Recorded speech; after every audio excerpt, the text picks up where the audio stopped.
What's up, gamers? Oh, I should probably turn on my other light, huh? I really appreciate you guys. Oh, you know, it'd help if I actually had a working chat box here, huh? Where is this chat box? It's in Narnia. Can I do this? Can I just resize it? No, it's orange, and I have to do it the hard way. Okay, we have to do this, and then resize bottom of it.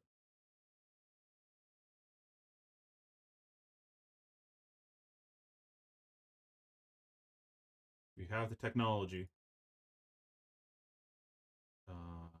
Height, I don't know, let's call it 600. Okay, a little bit less. Okay, that looks better.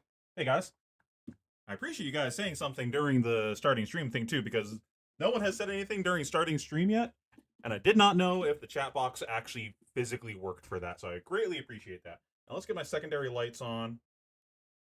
I'm very prepared right now. Just finished eating a few minutes ago, so I was like, oh god, I'm late for stream. Okay, we got our handy dandy box cutter. We got 5 cases of Mastery Pack Guardian. I'm ready to get Depression. Are you guys ready for Depression? I'm currently only looking for 3 cards from this set, and I'm sorry, 4 cards from this set. I'm sure. Oh man, English is a language that exists, huh? Uh, I'm sure you guys can guess which 4 cards I'm looking for. The rest of this I'm going to be selling to people. So if you want anything, shoot me a DM. My locals are going to get priority on cards. Anyone that already has trade credit with me gets cards. If you're looking to sell me cards, I do in fact buy Flesh and Blood cards. I also buy Magic, Pokemon, whatever you have. I probably buy it. Yeah, I just want the generics. I'm just looking for the boots and then the funny blue that everyone and myself are complaining about. And as far as the Riptide card goes, it's interesting. I think the problem that you're gonna see with it is Riptide's gonna like it has go again. So like Riptide's gonna play it. You're gonna know what's on top of the deck, and I think a lot of the time you're just gonna go, okay, whatever. I'm just gonna block then. Like whatever. Show me your moves, and then I'll just attack with this stupid thing next turn and get it out of the way, and then go next. That might be valuable though if Riptide is trying to win through fatigue. 5 cases. I have 5 cases. Yeah, 8 boxes per case. I'm sorry. Man, I'm tired. I just got off of like a 3-hour coaching session with someone, so my brain is a little fried. What was I saying? So yeah, that Riptide card. I think if you're able to play it kind of like how Pablo did at Pro Tour Amsterdam, where you kind of jockey towards fatigue, that can be pretty good there. But if you're actually trying to kill your opponent, I think it's a little difficult to actually get value out of it. And it's not going to be good in every matchup either. You still have the problem of, this shit don't work on allies. So you still have some problems. I think the card's pretty reasonable. I think it's a cool way to make the hero work. Though it's kind of funny that they had to print a card that is that on the nose of you have to let me trigger my trap this turn for Riptide to work. I think that's pretty funny of Riptide's design. But I like that it exists. I think that's a good direction to take the hero. That's not true. When I played Lexi, I was beating Dromeyes. That was partly because I played so much Dromai that like I knew how to play the matchup better than they did.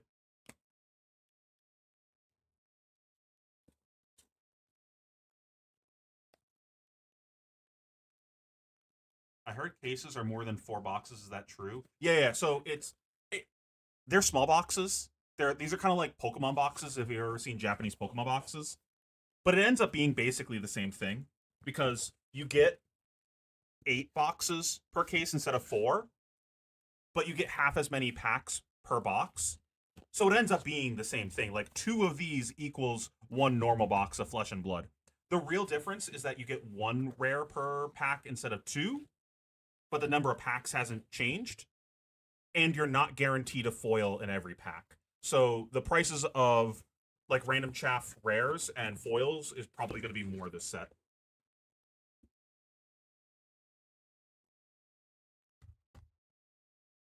Also, it's not exactly what you said, but Azalea did beat most of the time Enigma, and it was a pretty hard matchup for Dromai. Yeah, fuck specifically you, Julian. Fuck specifically you. All right, so aside from pack opening, we're gonna be watching some VODs on the side. I've got, obviously the calling going on right now. I'm gonna wait a little bit on playing that though because it's still ongoing. So I'm assuming a lot of people are actually still currently watching that. I don't want to pull views away from them. I've got the Gravy deck profile from the winner of the Pro Tour, Wu. He played a game against Dash.io, against the guy that interviewed him. And we also have this video on explaining tempo and Flesh and Blood. This one I really wanted to watch because I'm sure I'm going to have some opinions that are different from theirs on how tempo works in the game. But I'm curious to see kind of how they view tempo, because tempo is like a really interesting topic in Flesh and Blood and how you articulate it. And I think a lot of people get it wrong. Though I heard that he was like pretty close to about what it really should be called in Flesh and Blood. Can we make the pack cam bigger and the content smaller? I can try. The problem is my like layout is like really scuffed if I do that, because like that doesn't have a background, but this does have a background, and my chat. I could switch places for the cams. Like I could put this over here instead if you'd rather that. Which one, guys? What do you want to be the bigger cam? Do you want the pack cam to be bigger, or the content we're actually going to be talking about bigger? I don't care. Whatever you guys want.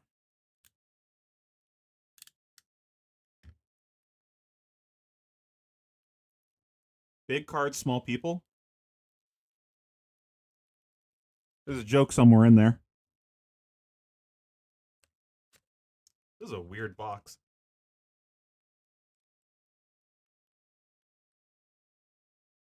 Well, I know you're definitely on the side of pack cam, you degen. I know what you're here for. You never tune into my streams. Second I start opening packs, Kirk's like, huh? Packs? I'm here. I'm here. Can I throw money at this somehow? I'm here for it. You degen. Okay. I'll switch it since that seems to be what you guys want. You're gonna get a bit of a scuffed overlay then.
Whatever. Good enough. Yeah, you've been enjoying Gundam?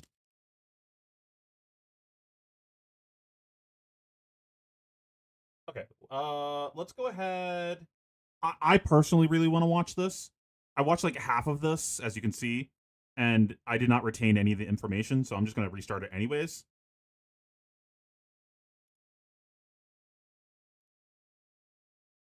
And of course, here's the link. If you guys get a chance, please go click on the video, give them a like, give them a subscribe, support these creators. I just did that myself. 1 like-a-roo and 1 subscribe. All right, what's up, everyone? Welcome to an in-depth masterclass of Gravy Bones with our brand new Proto champion. It is Wu Shirei. Hello. So I guess I'll do a quick deck tech. No, it's not going to be quick. It's going to be a long, grindy episode. We're going to talk about bit louder, your matches as well in the Pro Tour. So overall, you played everything Gravy. We discount the draft rounds. So it's what, 12 rounds of CC? Yeah. And you lost 2 games. We've got the deck laid out here. There's still some cards in the sideboard. But where do you want to start? Equipment? Okay, if you guys need me to adjust anything, please say something. Dominion is what I'll be running into most matchups. It is pretty vital to get the first goal.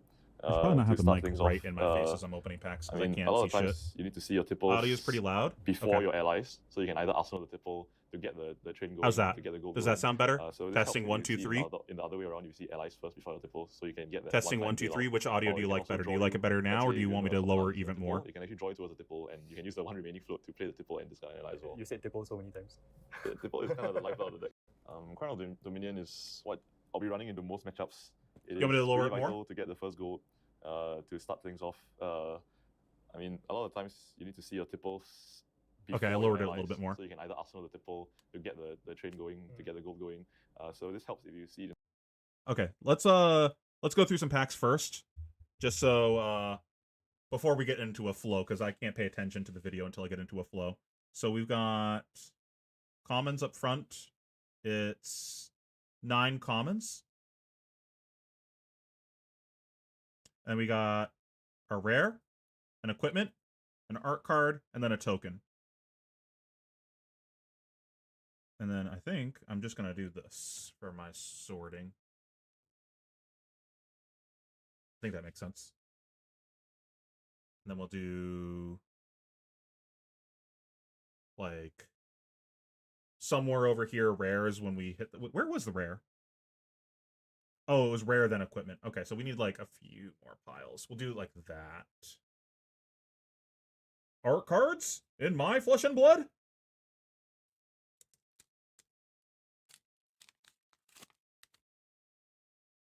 Actually, this is too far away from me.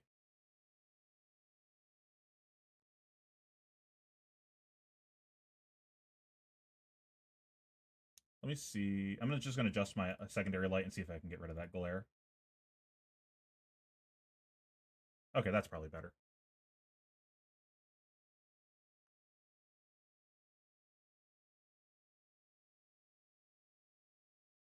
There we go.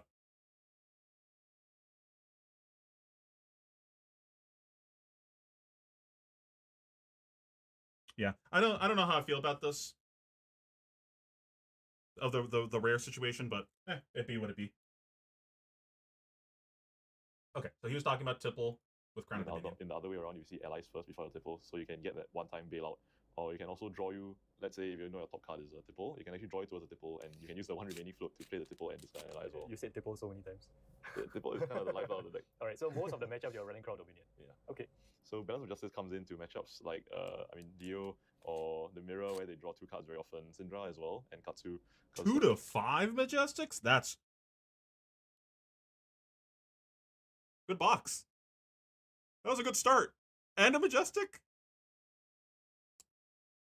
I think we're off to a good start. I don't know if how well it picks up on camera here. I think it picks up fine. This foiling is actually pretty nice. Get some sleeves.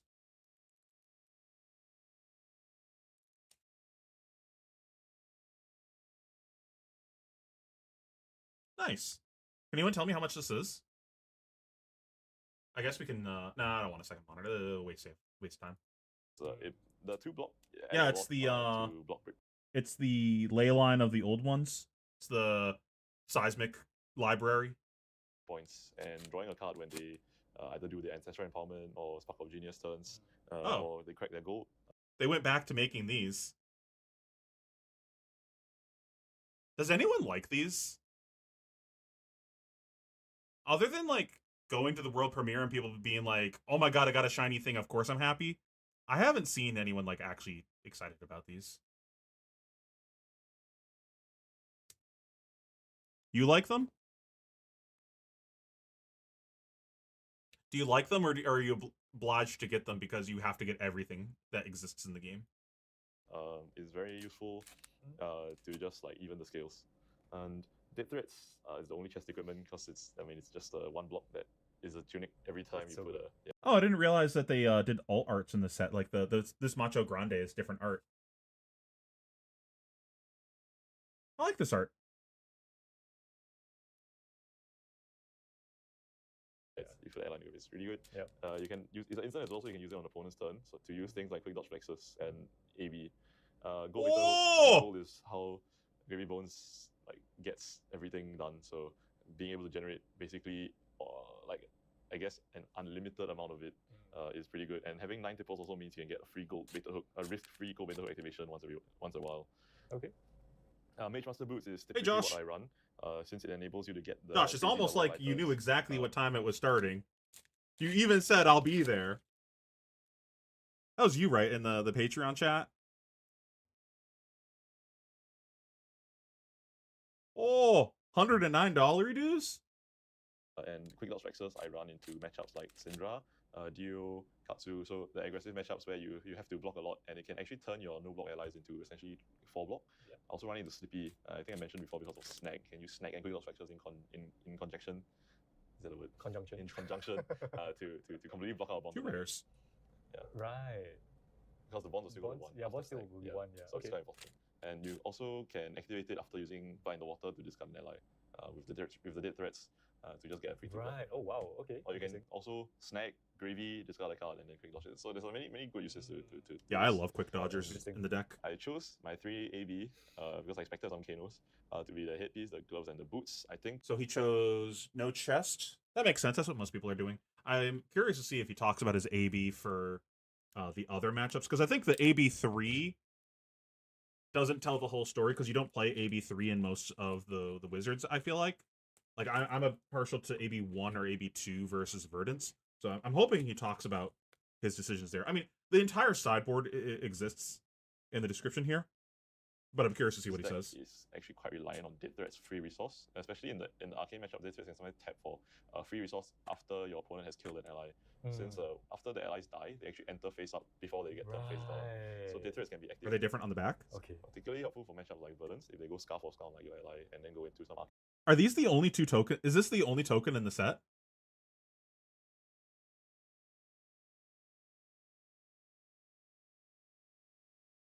Is it all Volda? Oh, I thought the other Guardians were in the set too. Arcane damage, you can tap Dead Threats to get a free. Right. Okay, actually speaking about that, right? Now that you've touched into a few different matchups, let's go back to Gravy. How do you want? What's so powerful about Gravy Bones? I think Gravy Bones is a really good board state hero. I think he's one of the most balanced iterations of board state heroes that LSS has made. And his power comes from being able to present really good numbers, since his allies are technically played for free from the graveyard. Wow, I do not agree with that he is the most balanced board state hero that they've made. I had a whole rant about this in our locals group chat the other day, and I've said this a bunch of times in the past too. I think every single board state deck that they have made is more polarizing than the last. Like, I think Enigma was probably one of the most polarizing board state heroes that they've ever made. Like, there's no way to interact with anything that she's doing other than damage. So if you can't do enough damage, then you just can't interact with anything she does. That's so cringe. I maintain that OG Prism was the most balanced board state hero that they ever made. Everyone that lost to it was just bad. Like, there's no reason that she should have been performing as good as she was back then. People just like made inf mistakes into her. Look at the finals of the calling where she LL'd. Fucking shimmers for 25. Like, what are we doing? Just Rosetta the goddamn thing. Like, Guy had no business winning that game. And he has also really insane cards like Conquer the High Seas. I think Silver Soup is a really good red card. Chart the High Seas is can sometimes be draw to. So with Gravy, I mean, you've talked about gold a lot. So that's an important part of Gravy's plan. Okay, so but we need to take this into context of the decks that existed at the time. Because when you say something is broken or balanced, context matters. Okay. Back then, we had Chain, we had all the elemental heroes. There was a lot of busted decks that existed in the game. And Prism was nowhere near as powerful as those decks. Nowhere near as broken. You got to do such silly shit with those decks.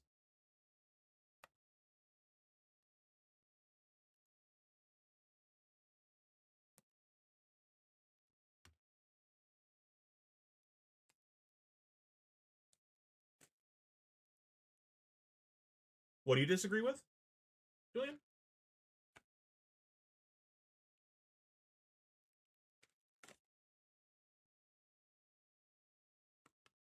Can you say Luminaris is broken when fucking shackles exist? Like, Luminaris is broken when you remove all these other broken things. But Prism LL'd before most of the broken things left. Prism LL'd before the elemental heroes did.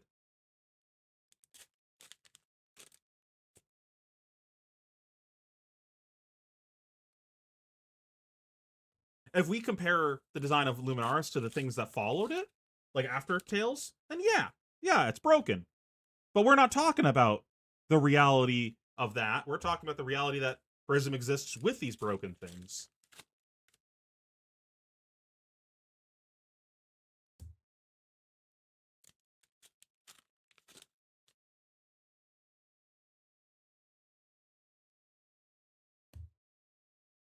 Yeah. So Gary Bones' hero ability is probably one of the best hero abilities in the game. Being able to tap his hero to draw and discard a card makes it so versatile. You can discard an ally to essentially draw a card for free. You can discard a red to gain 2 resources if you draw a blue, or you can discard a blue to turn on his other side of his ability to start playing allies from the graveyard that turn. So Yeah. but all this comes at the cost of requiring. So far I'm on box number 3. This is box number 3.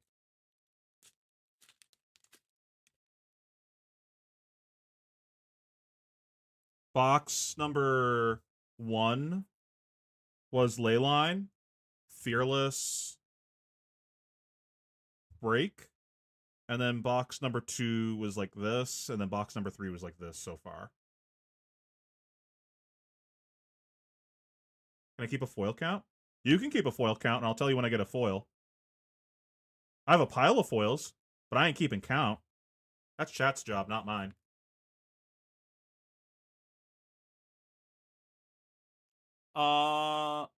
So Lexi saw play. Lexi and Ultim both saw play at the Pro Tour Prism Living Legend did that. They didn't see play until Starvo rotated. That was what was keeping them out. I think it was Dagon White was playing Lexi at Lille, and he went undefeated day 1, if I remember correctly. He might have lost to a handsome Prism player at some point. Wouldn't know. And then there was a bunch of people playing Ultim. I remember vividly Cody talking about that, where he ended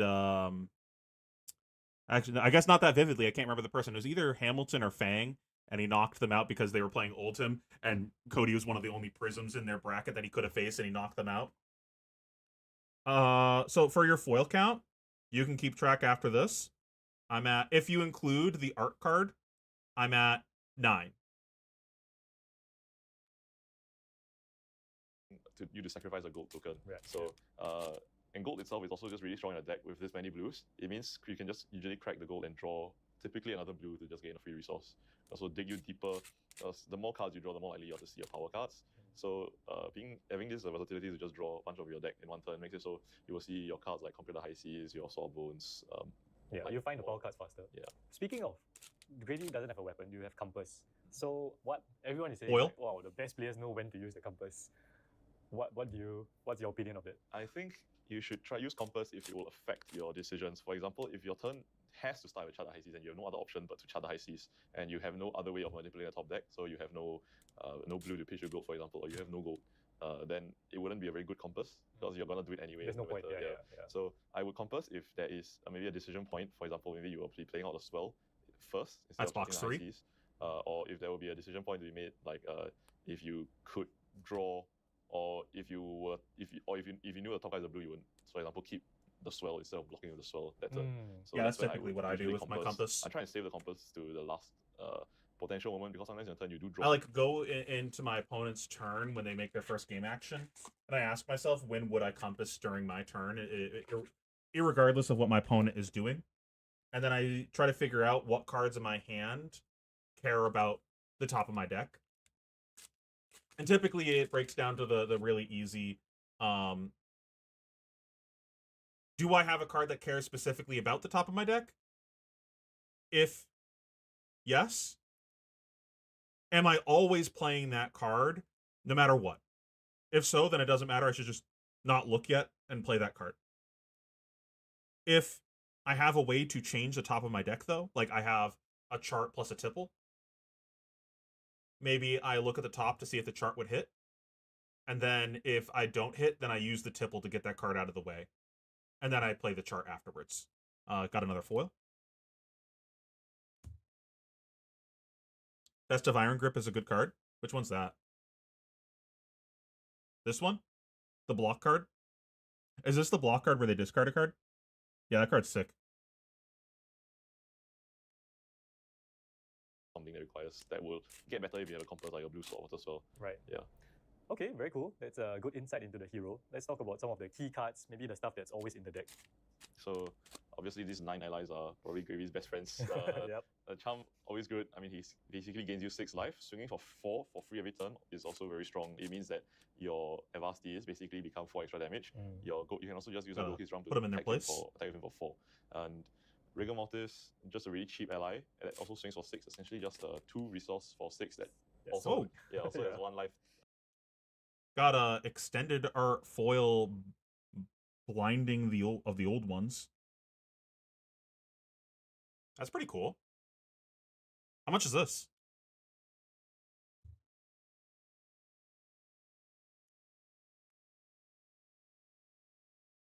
Attached to him. So if your opponent doesn't clear him, you can actually, on your turn, you can just pitch to gold and draw a card and use the remaining float to swing as well. So he's just a really strong ally by himself, and it's not very easy for a lot of decks to deal 1 damage to something.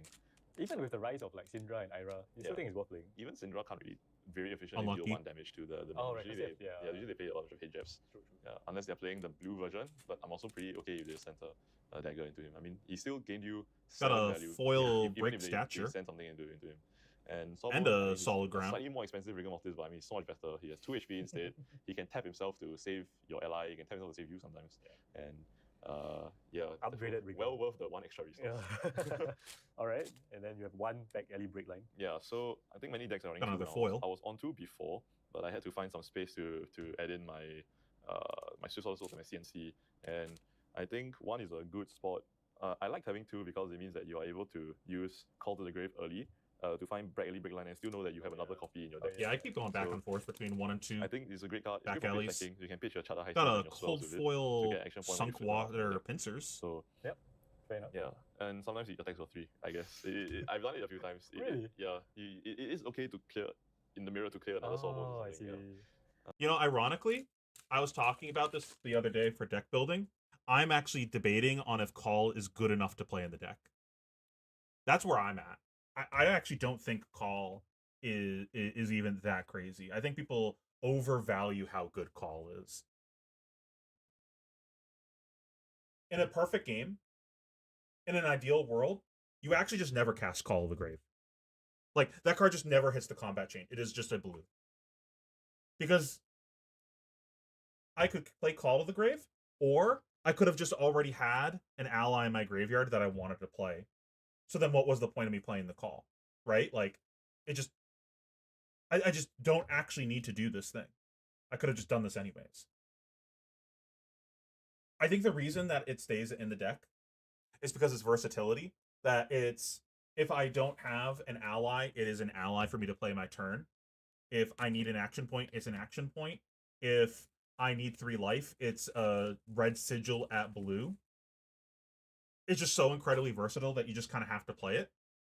And it frees up a lot of card slots in your deck that you would like if you cut that realistically, you're probably replacing it with flying highs or something. Like it has to be something else that makes action points. Otherwise, you just don't have enough action point makers in the deck. So like I think banning it is like kind of silly.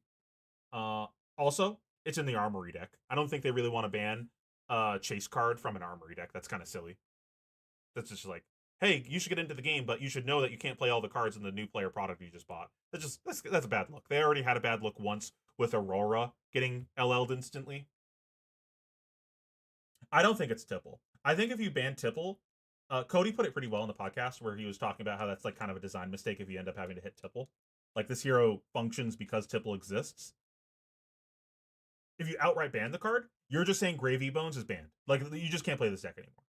If you limit it in some function, you don't actually taper back the power level of Gravy Bones at all. You just make the games feel more random and more high rolly. And when they don't brick, it just feels really unlucky on your part. But they're still going to do the thing most of the time. I don't think that's a good experience. I think if you wanted to hit something in the deck, the thing you would hit is Swell. Because Swell is one of the reasons you're able to beat aggro decks that should in theory be checking you. By the way, this is a new box. And it increases the ceiling of what you're able to do by so much. Got a headbutt. Now, I don't actually necessarily think anything in Gravy Bones needs to get hit. It's weird. Got a foil fault line. I think Gravy Bones just looks incredibly impressive after watching the Pro Tour. But you're missing the forest through the trees on that.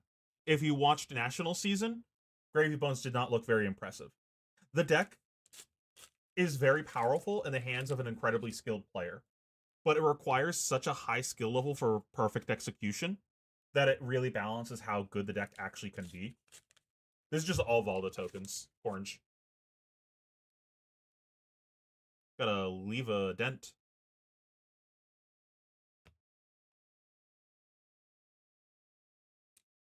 Like, I don't think he is got a foil Clash of Mountains. I don't think he's an egregious best deck in format. You're always going to have a best deck in format.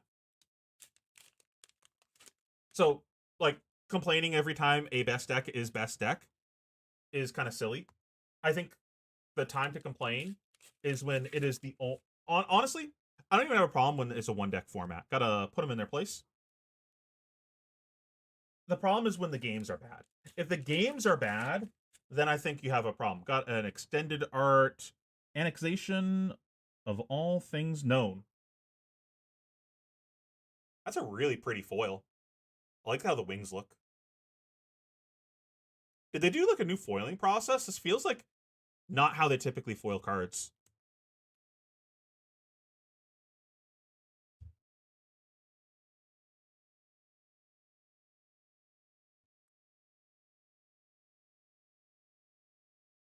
Yeah, what does this even do? I don't even know what this card does. It's a 5 cost, 8 attack power, 3 block, yellow, crush, deal 4. Until the end of your next turn, they can't play face-up cards from Arsenal. And you may play face-up cards. What? And you may play face-up cards from their Arsenal? Yo, what? What a meme!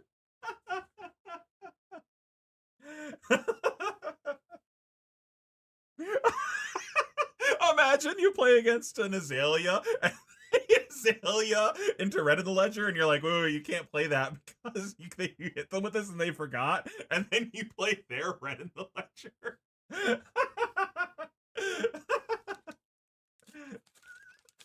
Get shit on. Oh man, I got a solid ground. No! No, you can't do that? Oh, man. Why you gotta ruin my fun? I just wanted to play the bad card. What were we talking about? The balance of gravy bones. Um, so, like, my question is, are the... Like, I don't think deck diversity is a metric that you should look at for, like, how balanced a format is. I think the MST format for Amsterdam was incredibly diverse, but that was like literally the worst metagame I have ever played in my entire life of playing card games for 30 years. Because the games were terrible. Got a cold foil sunk water again.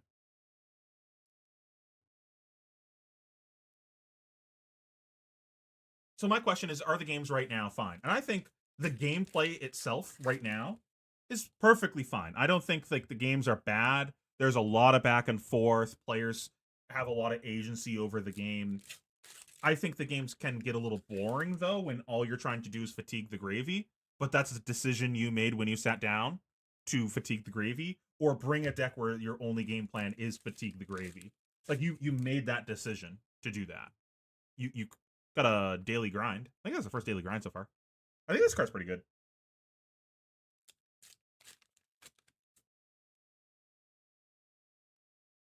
And outside of literally like sitting down to fatigue the gravy and just one player getting to play 100% of the game, which has always existed as a strategy in the game, and people do that, got a foil flatten. I would say the majority of the rest of the games in the format are pretty high quality. But even then, like, that's a...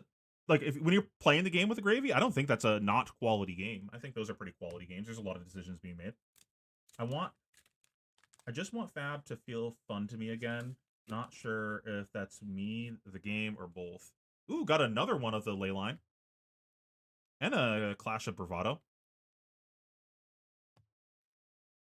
So that's so far 2 ley lines as our legendaries.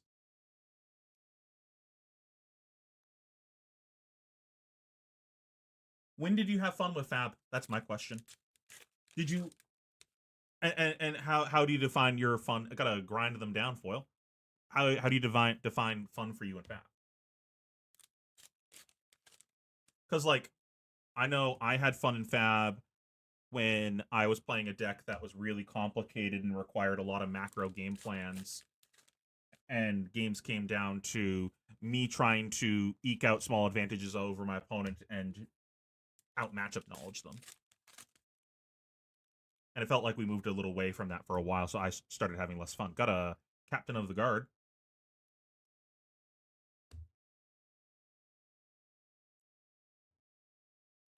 I would say right now is closer to how I enjoyed playing Fab back then.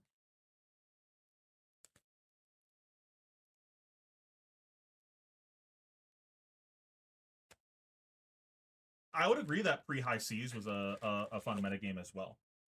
But I don't think that means that the current metagame is bad. I don't think Slippy takes a hit. Slippy's not broken. Got a foil Clash of Legs. What silly art. This is ridiculous art. They're just kicking each other in the shin.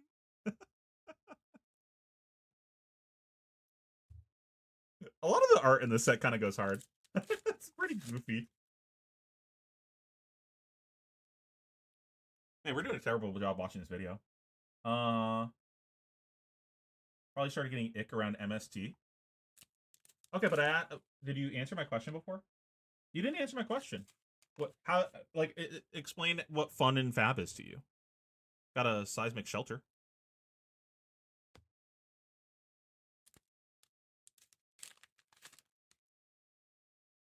Because if you only complain, and this is coming from someone that complains a lot. Like, I'm not trying to sound like a hypocrite here. This is me coming from a place where I complain because I put the thought in beforehand of, you know, what if I'm going to complain, then I want it to go a different direction. So what is it that I actually want? So when I complain that the game isn't fun, I articulate what do I think is fun? You know what I mean? Got a foil flatten.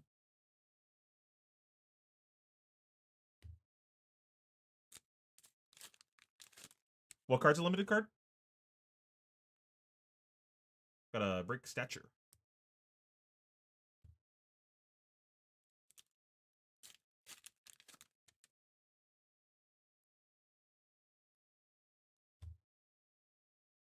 In the deck, I mean, it is the enabler of getting double ally swings. So together with an Avasi combined with a Mage Master Boots, Little or Bigfoot. with a Gold Case Ram, you're able to play an ally out, attack. Oh, the Avasi.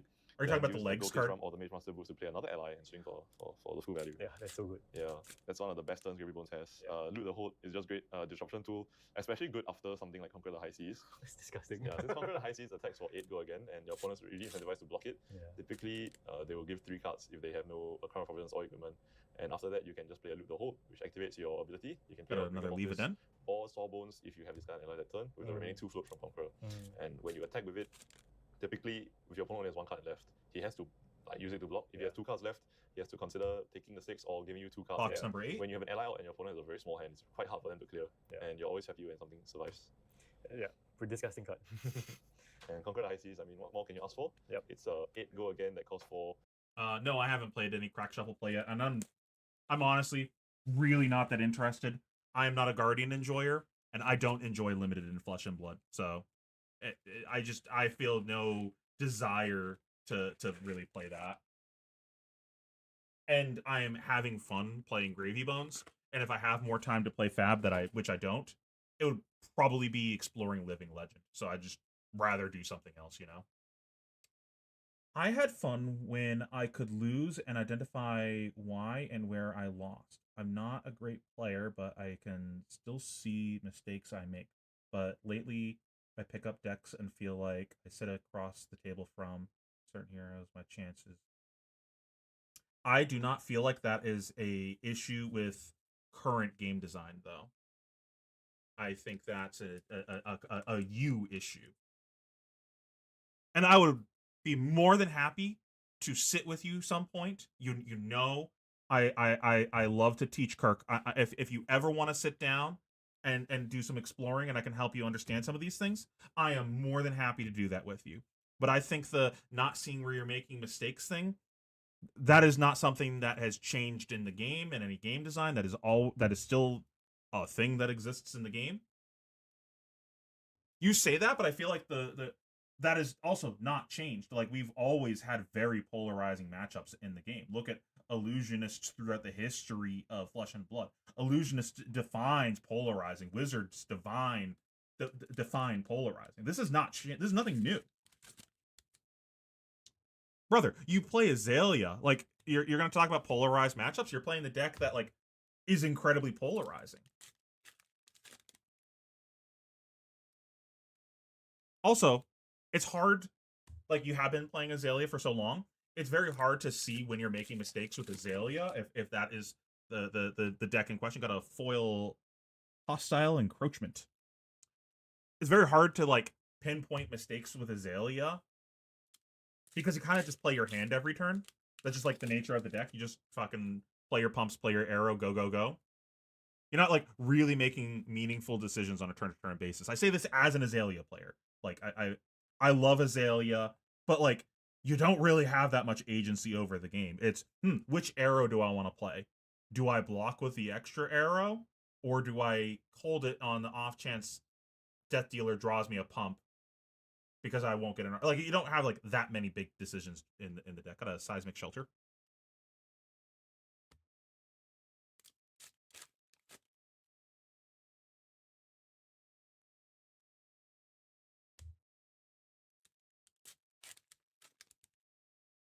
This could also just be like a how you're looking at the game issue.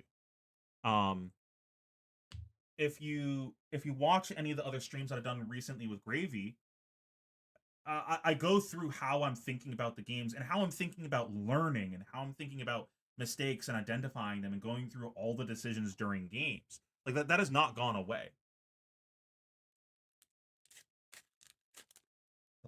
I can definitely feel you there on not having a deck you vibe with. That has been my problem for the past, like, 18 months. You're picking up low agency decks and then complaining that you don't have you gotta call for backup. Like, you're going from low agency deck to low agency deck, and then saying that you're not able to learn from mistakes. Like, there's no mistake to learn when you're playing a deck that went, fuck, my hand literally blocks 0 and attacks for 0. Like, you go try some heroes that are much higher agency. Got a foil Clash of Bravado. Like, play Gravy and tell me that you have a hard time identifying and learning from mistakes. Play Gravy a bit and tell me that then. Because Gravy is like the complete opposite of those decks as far as agency goes. Bro, I miss Dromai. I was organizing my got a foil Rebel Razor and a test of Iron Grip. It was a good pack. I was organizing my collection the other day and I actually ran into my old Dromai. Oh, I miss her. My special custom art by Zwardy that they then at that event said you're not allowed to use these anymore. It's illegal. I was very upset. And in the same pile, I found my artist-proof Young Prism and my artist-proof Cornet Peak. I was like, oh, that's where those went. I moved recently, so I couldn't find these. I can't wait for someone to block with that card, and then I'll reveal Humperdinck and make them block with or discard a card. Then I'll call them a clown.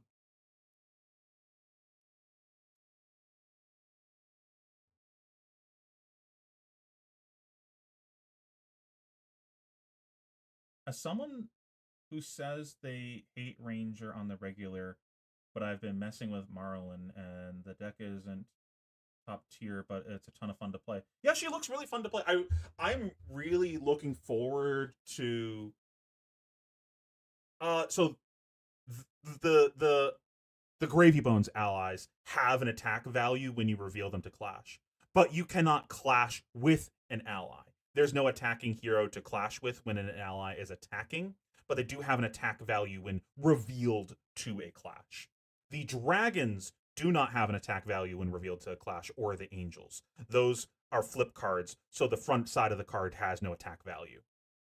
Yeah, Marlin looks really fun. I'm really looking forward to her getting some more support so I can start messing around with her, because she's just like missing a few cards to like be a functioning hero. And you know, I enjoy playing Ranger. It's pretty fun. Sometimes it's nice to play the deck that just I'm just gonna do my thing. Not all the time. Sometimes, like, I go back and forth. Sometimes I want to play the maximum agency deck and have absolute control over the game. And sometimes I just want to turn my brain off and just, whatever. I'm just going to move cards around on the table and activate monkey brain, happy brain chemicals. Both are good.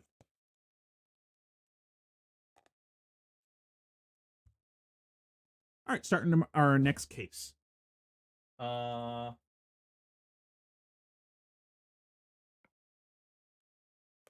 I also want to like Marlin because of Final Fantasy 12 and Ivalice, the Sky Pirates.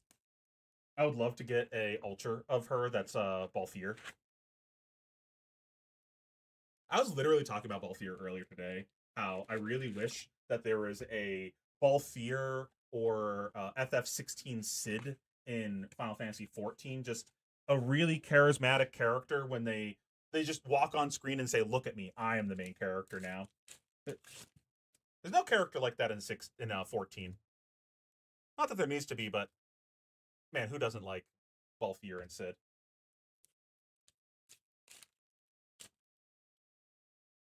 Got a foil Overswing.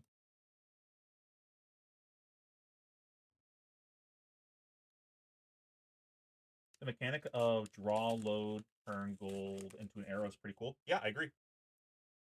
You can do some silly shit with it too. One of the things that I was like assuming I was going to do with the deck is Death Dealer Tri-Shot. That goes hard. You go crack. Ooh, got a foil Testament of Valhalla and a Seismic Eruption. You crack your Perch Grapplers to give everything go again. And then make your bow able to activate multiple times in your turn. And you just go, go, go, go, go, go. And if you have enough gold, you can just keep going. And a foil clash of chests. Is there a clash with every piece of armor? I fucked that up. This goes here. This goes here. This goes here. This goes here.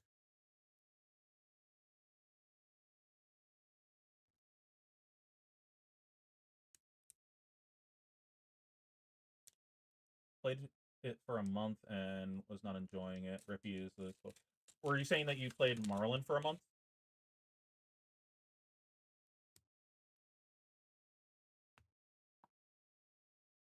So one for every blocking slot.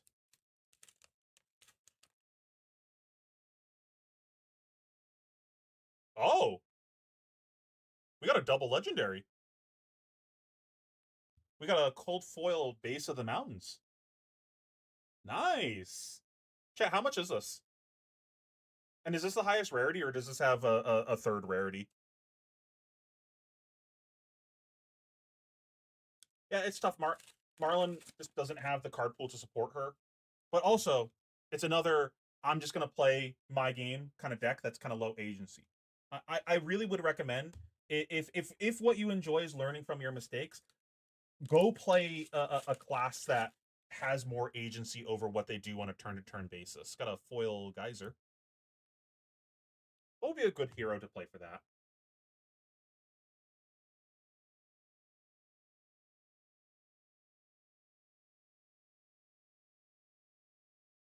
Nice.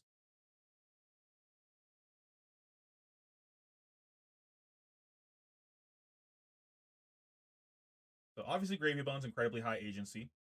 Assassin, that's a pretty good high agency deck if you want to play something that you're going to find success with, even if you're newer to the deck, because it's just powerful and pretty linear.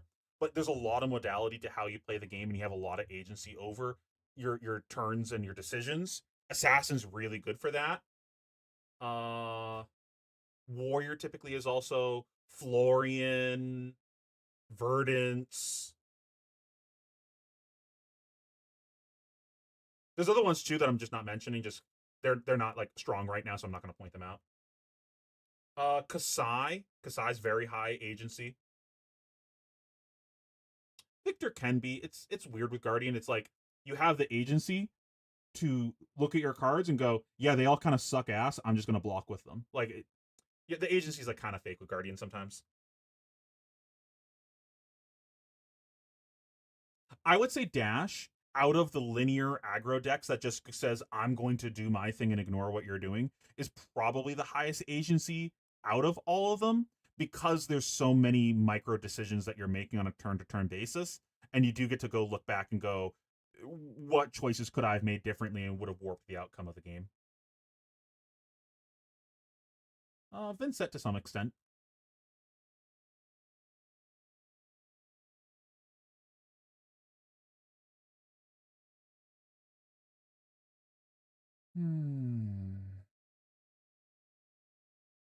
Ira is relatively high agency. I would say Assassin's higher agency, just because your cards typically play 3 on offense, 3 on defense, but it's 3 on offense with an on hit.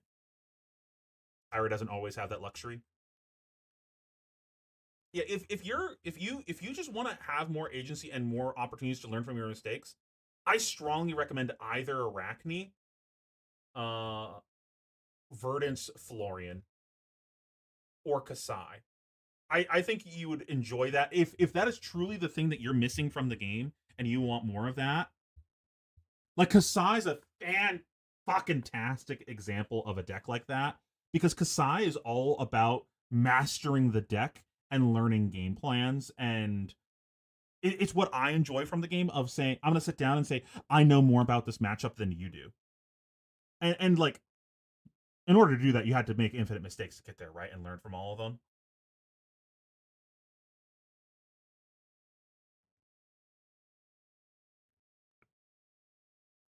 What are you saying, Kirk? No tally? Oh, we will have to tally. Sure. Or one of us can come out to the other person's armory some week.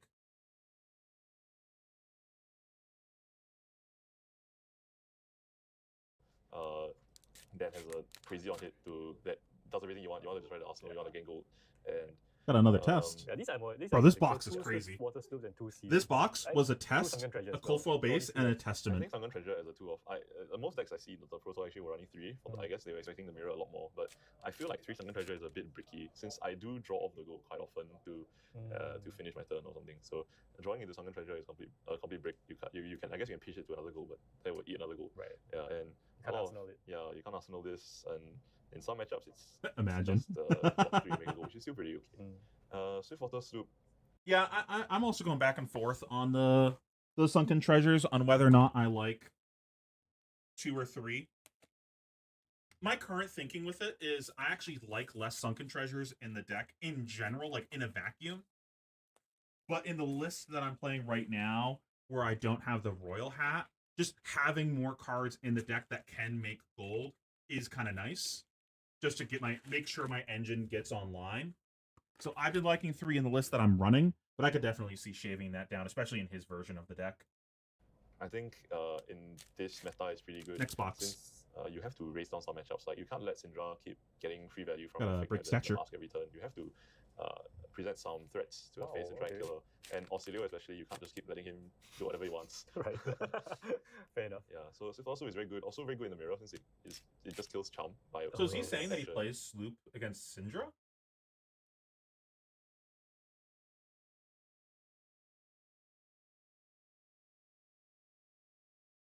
Huh, he does. Interesting. Yeah. I should try that. It's also good when you want to just keep tempo or got a since Clash of the main Mountains? goal is like, What's is similar to mountains? Enigma. You want to get their life totals low to where they have to start blocking your allies, and when they start Seismic? blocking your Okay. allies, then it gets quite dicey for them to try and clear and threaten face.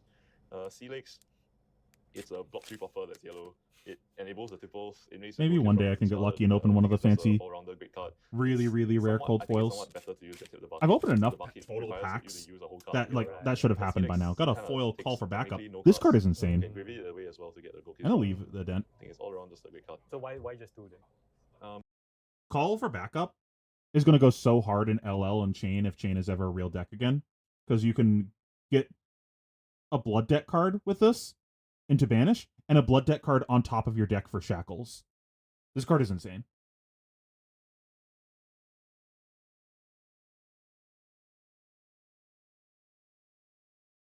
Bro, who cares about blocking 2 when you decease your opponent next turn?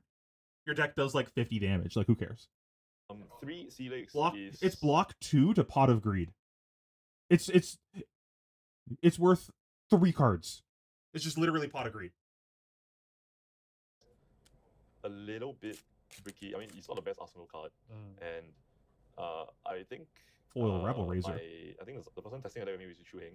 It's on 3 Sea Lakes and 8 tipples actually. Oh. So that was the last slot basically, the Sea Lakes and the yellow tipple, and I think I decided to put a tipple because I wanted a bit more consistency. Fair enough. Yeah.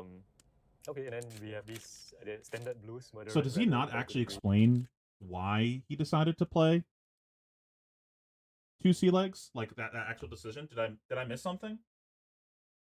The last slot basically, the Sea Lakes and the yellow tipple, and I think I decided to put a tipple because I wanted a bit more consistency. I think 3 Sea Lakes is a little bit bricky. I mean, it's not the best Arsenal card, and I think Daily Grind? I think the person testing that with me was Chu Heng. It's on 3 Sea Lakes and 8 tipples actually. Oh. So that was so his explanation is just it's a little bricky. I was really hoping for a deeper explanation of that, because I think it's pretty interesting how many people decide to play.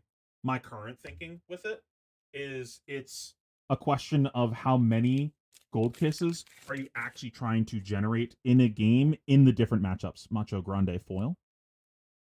Another Macho Grande in the same pack.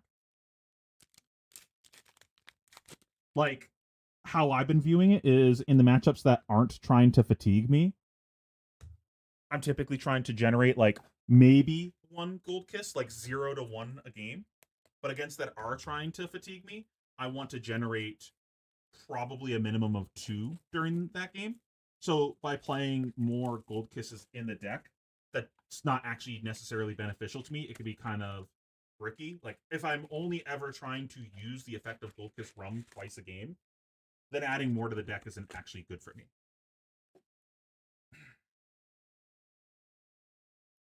PC decks in the yellow tipple. Next and I box. think I decided to print a tipple because I wanted a bit more consistency. Fair enough. Yeah.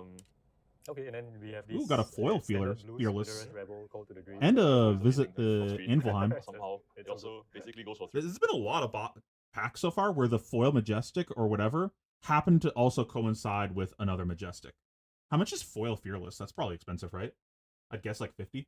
Trigo again most of the time. In the 30 blue deck, half the time it'll be Trigo again, and you have so much access to your top deck as well, so you can basically Foil ensure flatten. that it's a 3 most of the time. Yep. Call to the Grave. It's a tutor for any of your ally. It enables dead threats. You can 2-card Charm, playing Call to the Grave, pitching a blue, activating dead threats, and playing Charm. You can also do a 1-card Rigor Mortis. If you pitch to gold, draw a card. Foil a little big. You can Call to the Grave, find Rigor Mortis. Clash of Bravado. Use dead threats and attack for 6. Yeah. So you must draw exactly Call to the Green. Yeah, I've done it quite often because you can pitch Eye to gold, and you can look at the top 2 cards and try and find Call to the Grave. Oh, that's actually quite Yeah. disgusting. Or if your arsenal is Call to the Grave and you have a blue in hand, you can do the same Ooh, thing. nice. You'll end on an arsenal. Right, okay. And As well. yeah, Saltwater Cell. Actually, this is okay. If you see a Call to the Grave on the top deck and you have a blue in hand and you have a gold, then you can actually do it on the. You can actually keep the blue in hand to do that line sometimes. But draw the gold and then play Call Call to to the the Grave. Grave. And Rigor Mortis. Yeah, that's quite good. Yeah. Saltwater Cell. I mean, it's a belittle. Foil Geyser. Well, not. I think it's coming to hand. Captain of the Guard. Oh, what, really? Yeah, I mean, Is this one of the. So you say this is one of the stronger cards? yeah, because it's yeah, I deals 3 damage and refunds 2 resources, or it deals 1 damage, refunds 2 resources, and activates your ability. And it blocks 3 as well. It's basically just a belittle that blocks 3 in the 30 blue deck. It hits half the time. Wow. Yeah, Wow. so Okay, let's see. Oh! Let's watch out for that. Shut the High Seas. What is this? Got a Marvel Disenchantment of the Old Ones. Is that the same card that we got earlier? That someone said that it... No, Binding of the Old Ones. So it's like this cycle comes in both? How much is this? Boom indeed.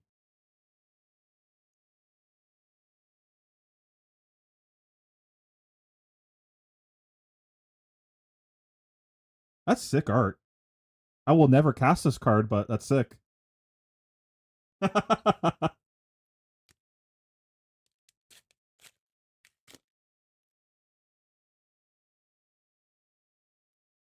Foil, grind them down.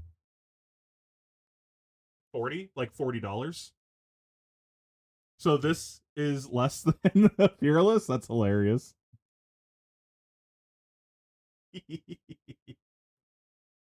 I mean, I think I mentioned What does before, this even do? basically I don't even know what this does. 6 for 10, crush. I'm done reading at damage to a Guardian Hero. I am no longer reading the card. I think we have seen enough to know why it is only $40.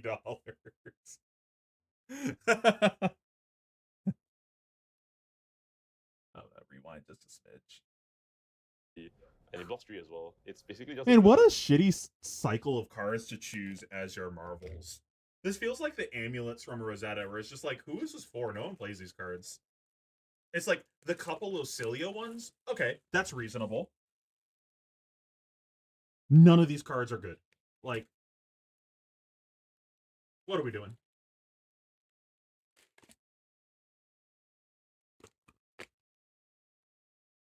They could have gone for, like, Felling and Plow instead. Nah. You know what they want? Sigil of Cycles. To be fair. Sigil of Cycles is a card I've considered in Gravy Bones. Still that block 3 in the 30 blue deck. It hits half the time. Wow. Yeah, Wow. Okay, let's see. it's Let's really watch out strong. for that. Shut the Foil High Clash of Seas. Heads. I mean, I think I mentioned this before. It's basically just it has the potential to be Tome. It's kind of like Tone Unlight and Sonata Galaxia. Those sorry, Sonata Arcanics. So, Arcanics?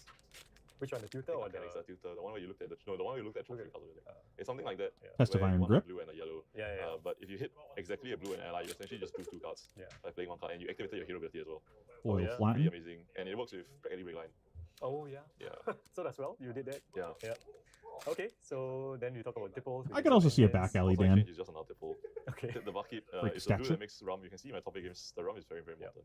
Like, In the mirrors. yeah, Ibophilia, it's great to pitch the gold and look at the top 2 cards, or you can do it in conjunction with Saltwater Swell to guarantee the swell hit. Unless you hit no blues on the top.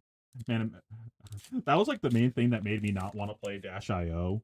Got a foil seismic shelter because the existence of oh god, TikTok clock. I was like, fuck that. If Dash is meta, I don't want to play against that. If people just if the mirror is really popular, that shit's cringe. Foil Little Bigfoot and a seismic eruption. Two cards. It's not very likely. Okay, so that's like the main core, right? There's still other cards. Okay, so this is Blood in the Water. Visit Three copies. Anvilheim. So Blind the Water is great into this meta where there's so much aggressive decks, and it's also great in the mirror, which I mentioned before is to because it counters Blind the Water. It counters Conqueror of the High Seas so effectively if you play from Arsenal. It just turns Conqueror of the High Seas into a 4/8 goal again, which is so great. Rubble Razor. Matchup where life totals don't really matter. Yeah, and you can get the high roll of the top deck, and most of the time I just discard top deck no matter what, since even if you don't hit an ally, you're drawing closer to your allies. So you That just way. blindly. Yeah, most of the time destroy. I'll just blindly destroy it, but I will check the compass if there's an on hit or something, and I need to be sure what it's gonna be looking for. Yeah. So Command and Conquer is great for aggressive matchups like Syndra, Dio, or Cilio, where they have to set up, and it's just presenting some form of disruption. It's actually okay with Limpet as well, because you can Limpet 2 go again and then Command and Conquer. You can also Gold Case around Command and Conquer. Oh, Yeah, so it's just a pretty strong card. I mean, you can Conqueror into CNC as well. Yeah, as well. You can conquer your CNC to guarantee the Arsenal Juncture 6 thing. It's quite hard to pop 8 into 6. Anka Drag Under, I mean, I like him because he's a 2-cost 5/3. He's occasionally has an upside where you can make your opponent discard a card when they draw.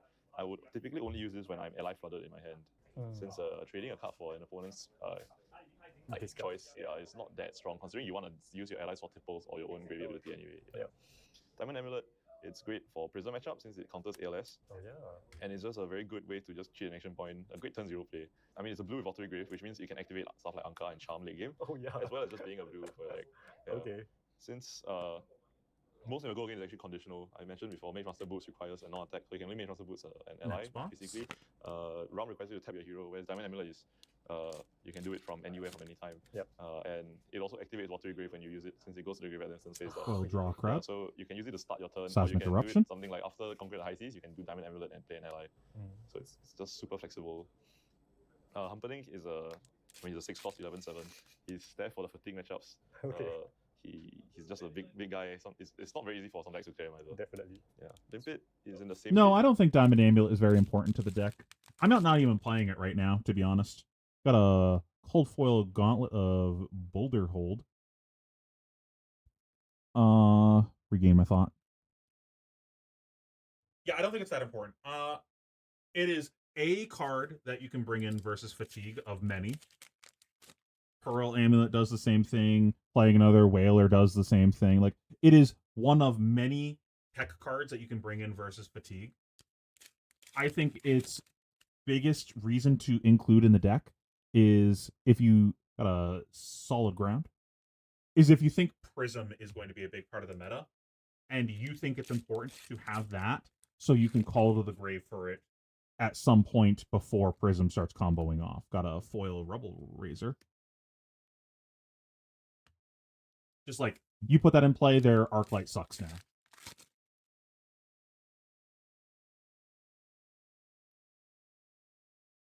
Okay. I'm actually quite partial to playing no items in the deck at all. She is very hard to clear for some of the decks, and it's one of the only allies that. He definitely needs some stuff like that in his list, though, because he's not playing Prismatic. He's got 2 Limpets, a Whaler, and a Diamond Amulet instead of the Prismatic package. And it's not that one is better than the other. It's a preference thing. I prefer the Prismatic package after playing with it a bit more because it's significantly simpler to play and the cards are individually less awkward. When you add a ton of allies to your deck, you start running into pretty awkward draws. Just I'm drawing more allies than I have outlets to put them in the graveyard.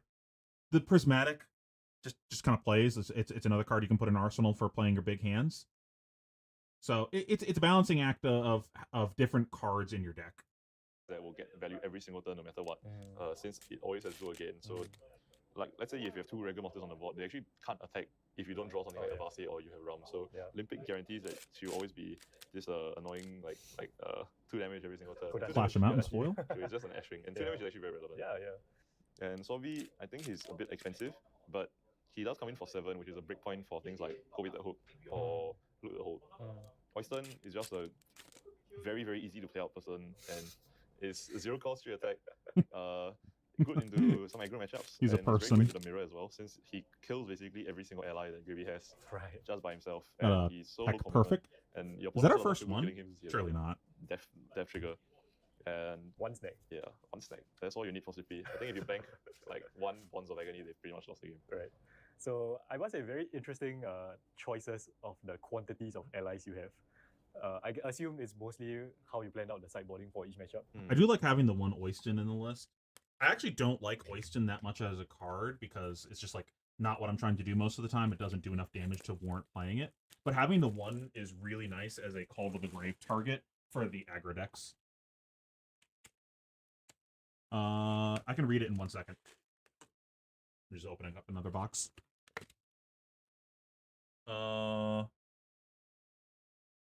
Whenever a card defends this, so you attack with Peck Perfect. When cards defend this, clash with the defending hero, the winner destroys the top card of the other hero's deck.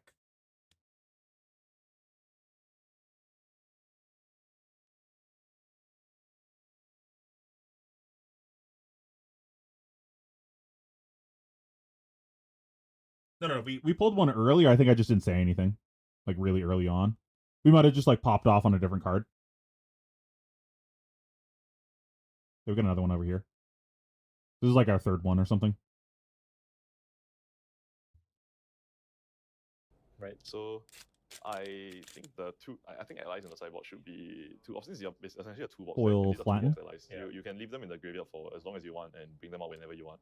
So having many one-offs is not that much of a problem since they are, and you do have a tutor as well. So if you really need the allies, you can just find them. And one more thing for the second photo mention, you can actually Makes sense. things like felling. Got distracted. Oh, yeah. Yeah, so a lot of times when your opponent's trying to target and kill Charm or Wailer Humperdick with stuff like Felling of the Crown, Plow Under, or if they're playing Assassin and use Razor's Edge, you can just snag the attack and your ally will survive, which is really backbreaking a lot of the time for the decks. Wait, you play this into Earth Heroes? Yeah, I do play into Earth Heroes. Okay. Since, I mean, at worst, it's a blue into Foil. Balance and Flora, which both do Arcane. And This box kind of sucks. you can also just use it defensively to prevent 4 Last damage box from too. their Fellings or Plow Unders. But if you do it to save your Charm or your Humperdick, I think the game might honestly just be over from that point. Like if you save Humperdick from something like the 3-point Cadaverous dealing, because it just goes to 6 afterwards and this will leave at 1. So it's really, really, really Another bad pack. for That 2 packs this box? Okay. That's weird. Yeah, well, let's talk about your run at Pro Tour. Maybe roughly, you can go through the first 5 CC rounds. Sure. So the first half of the day I was playing mostly CPs. I thought my first round was a CP, and I believe that game I got bounced 4 times. You lost your very first game. Yeah, I lost my very first game. round 1. So I actually had a brave one. I brought Mage Master Boots and Oh, no. no. accident. And I think it was actually still pretty okay. The game went well. I was able to block his bonds. At least I was able to block the first 3 bonds effectively. That's so cute. But The first fourth 3, bonds, Jesus. because I ran out of stuff to block the bonds with anymore. And actually, Ending not on a having headbutt. really badly because sure. I had to snag and blood one of the bonds, which was the mental bonds. So I couldn't block the last bonds. It went over by 1, and because I anticipated just a nick. I think it was a slight misplay. I think I should have anticipated for 2+3s, but I did just a nick and concealed blade and got it over by 1. So I lost, I think, 3 tipples and ended in fatigue. Oh, yeah, I see. And that game I don't think I drew my tipples Xbox. early, so I was quite gold style as well. This is number... Okay, then more sleepies, I guess, after that. Yeah, after that I paired into a KO. I don't actually know. Exactly. Okay. He Got a Valda and a Seismic Shelter. I went first and I started off quite well. I went second and it started very well. I played Conquer the High Seas into chart the High Seas, and I set up Rigor Mortis and Song for 6. So his first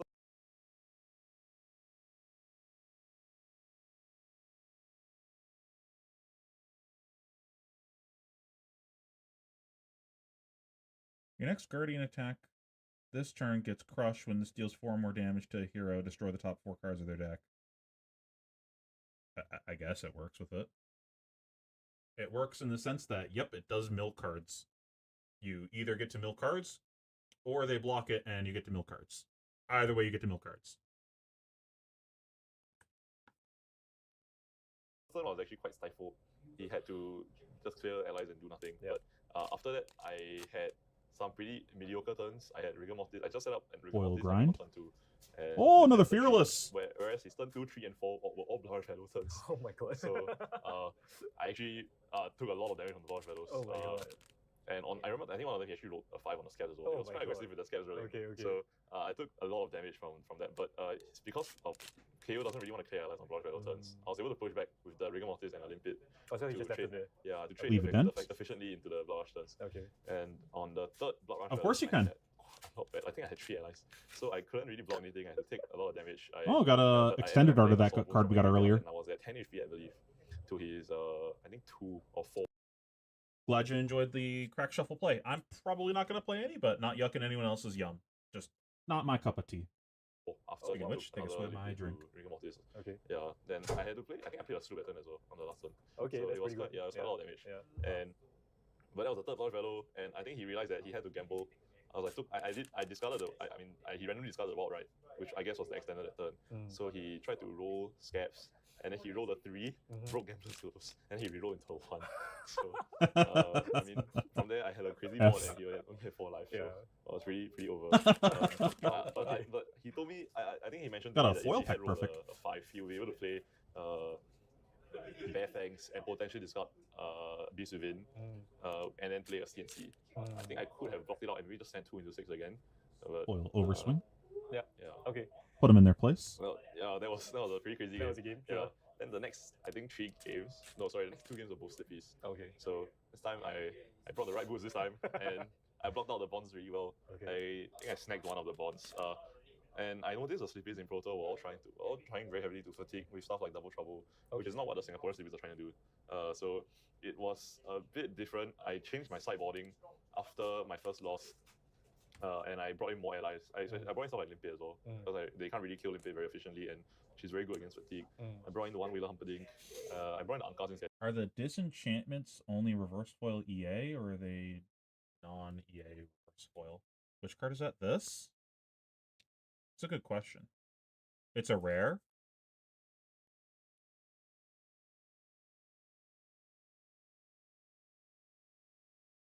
Well, here's a binding. That's like part of that cycle, right?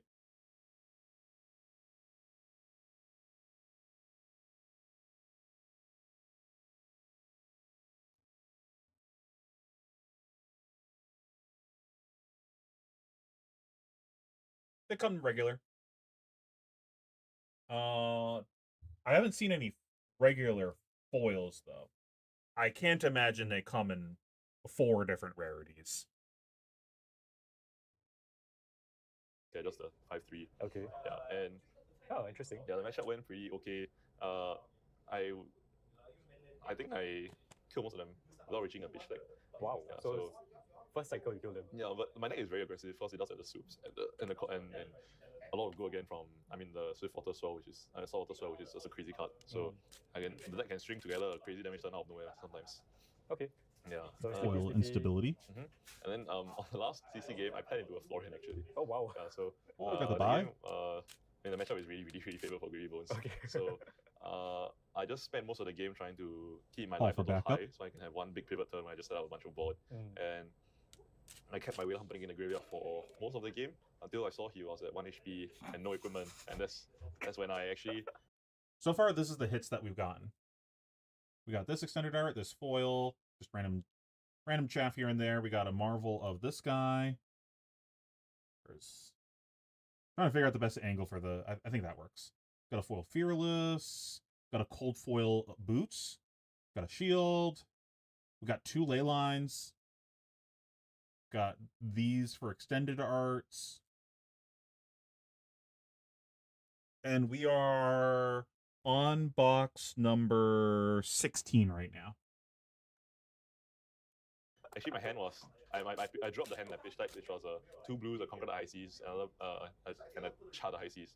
So I had the choice of just keep playing out to just play out the Conquer the High Seas and just keep playing. But I just took the guaranteed win line, I guess, which is to play Char the High Seas, Gravy Bones, discard the Conqueror, play Wayland, So it's, I think it's 40. It's 5 cases, and it's 8 in each, right? Is that 40 boxes?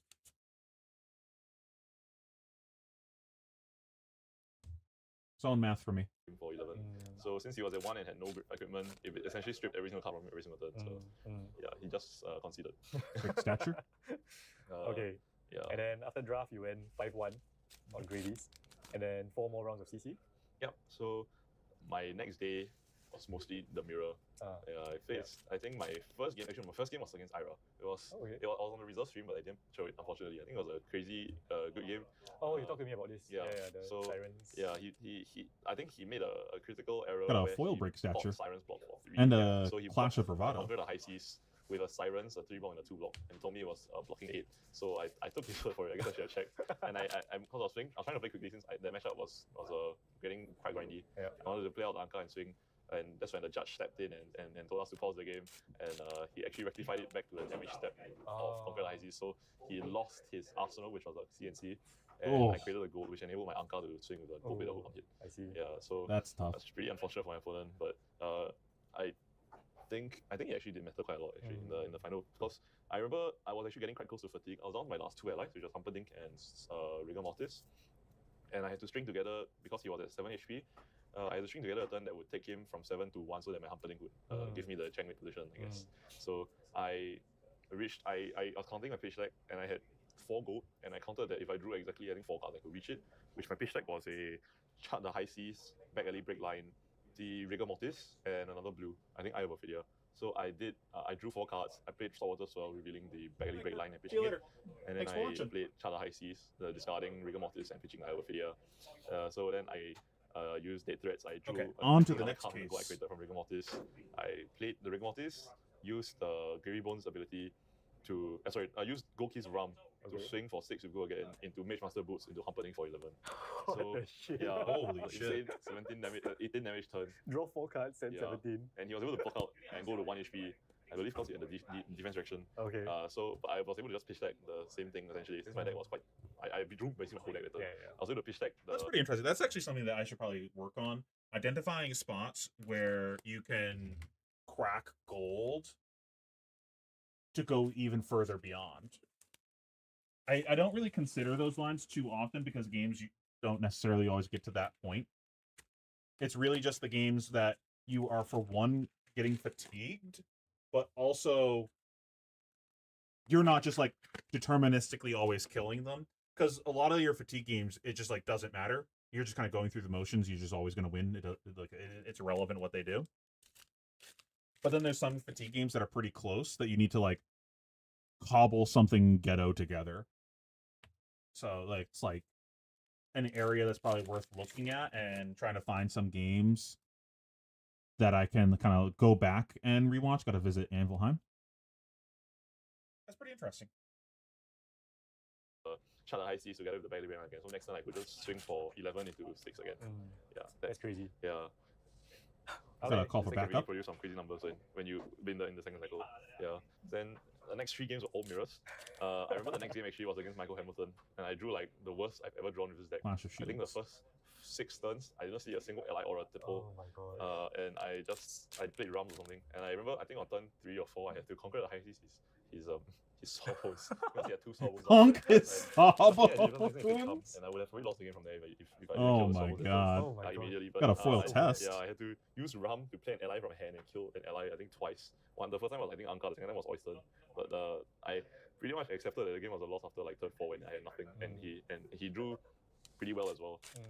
Yeah. So you lost that game. yeah, I lost that game. I wasn't very tilted by anything. I mean, it's the thing Got a is, break stature. essentially a high roll deck sometimes, and you can, in the same vein as stuff like Room Late, you can also low roll and not draw key parts of the deck. Yep. So I think actually a very important part of playing Gravy Bones is having the mental to accept that some games especially because if you draw tipples, Got a it means cold there's less foil tipples in your deck, exo and you'll shell. probably draw a hand of like more allies than tipples. And you always want to have a combination Yeah, you of always tipples and yeah, allies. it's the same problem as Rublade. Yeah.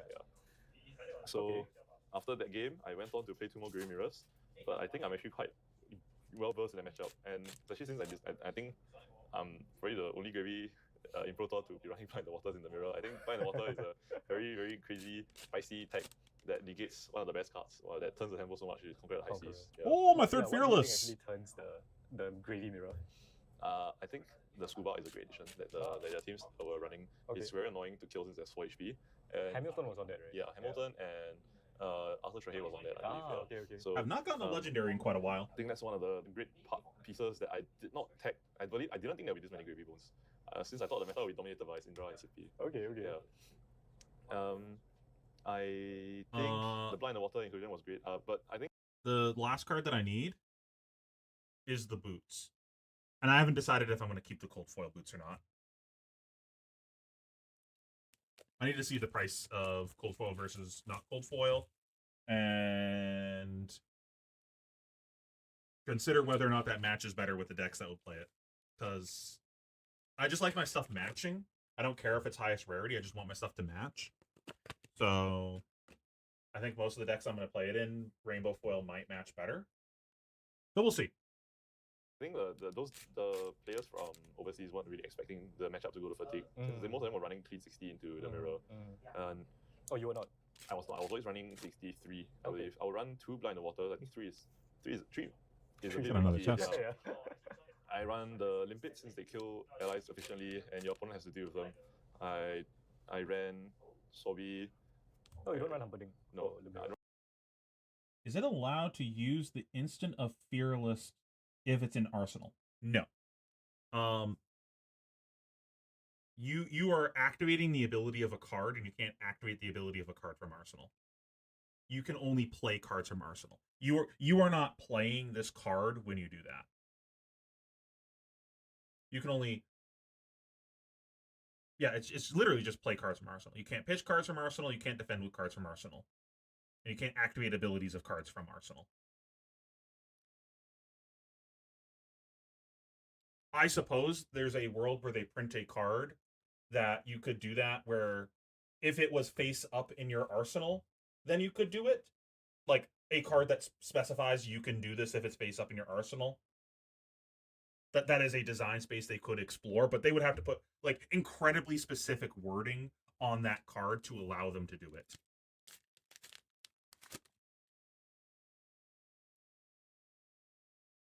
Maybe I keep the cold foil boots. Maybe we keep the boots. Oh. Nice.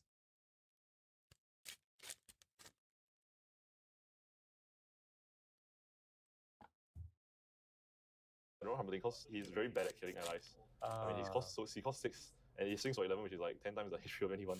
Got a Clash of Bravado. It's not, I guess There's a lot of Majestics in this box, right?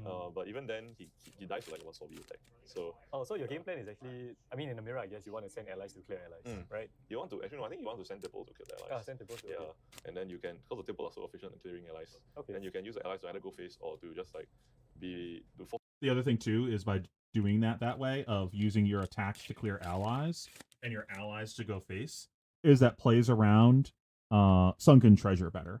A lot of the mirror is before you have an excess of allies in the graveyard where it doesn't matter, there's no way to play around it anyways. If they have it, they have it. Before that point, you're always trying to sequence your turn in such a way where you don't get like just shit on by them having Sunken Treasure. Got a Seismic Shelter. Force your opponent to have an answer. I think the first player to have a board that sticks around probably wins the game. Oyster is a great low investment. I mean, it costs 0 swing as well. You can use it to kill basically any ally. Next box. I run the Ankas. Occasionally useful to make them discard a card, but I not normally use the effect since if they have more than 1 Mortuary Grave, they will probably just discard the card Mortuary Grave. Yeah, you can use it. You can use it to if they were digging for an arsenal, for example. But the situation comes out quite rarely. Wow, so that's a lot more allies you put into the mirror. Yeah, I put a lot of allies in the mirror because I do think the matchup goes to fatigue. Okay. Quite. You play for fatigue, basically. Into their list, yes, because actually the day before the top 8, Got I a tested Valda. the matchup with Chu Hing. I think he ran after Chohe's list. Oh. And So that's really interesting to see that he thinks that the matchup actually goes to fatigue quite often. I feel like that goes kind of against the common consensus of the matchup. If you watch all of the games that have been played on stream so far, except for some of the Nationals ones, because I haven't watched those yet. I think the only game that has gone to fatigue on stream was literally his game in the finals. And even his own other games that he played on stream of the mirror, because I believe he played 3 games on stream of the mirror. Every single other one did not go to fatigue. Someone just died. Just, I lost to the board state and got shit on. So it's pretty interesting to see that is his take, considering his own games. Statistically, that wasn't the case. It might be gotta put him in their place. That might be a mindset that he's intentionally trying to navigate towards that direction, or just got another foil fearless, or just he has more of an awareness of the potential for that, so his pitch stack is better when it gets to that point than his opponent, because they're just playing cards and not really thinking about their pitches heavily as he is. If you go back to watch his game, his opponent lost because of that. They hit the second cycle of the deck, and his opponent didn't have physical attacks left in their deck, so it was impossible for him to clear allies without using allies to clear allies. But he had less total allies left in deck than his opponent, so it was just physically impossible for him to clear anymore, and he didn't actually have enough damage left to get over the blocked value of his opponent's hand ever again. So, I almost just skipped over that. Oh, and I got a Pex. We got a Seismic Surge. How much is this? Nice. This is really pretty.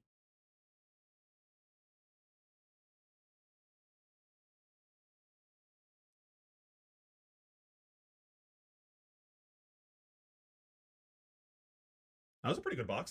Was that the same box as the Foil Fearless? On to the next box. That was the last pack.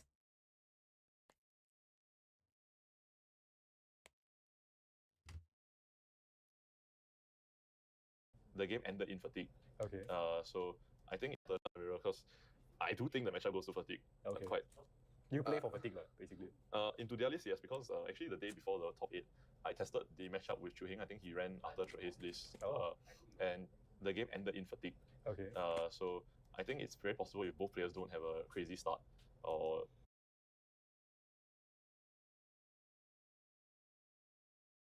that's not the button. Since I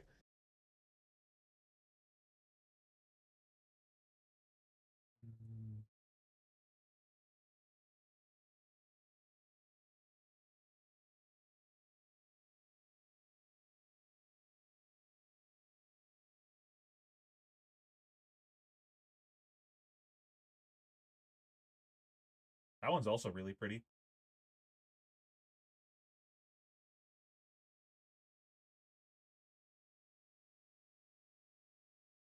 There's other ones too, right? Like 4 or something? They just aren't here on TCG Player?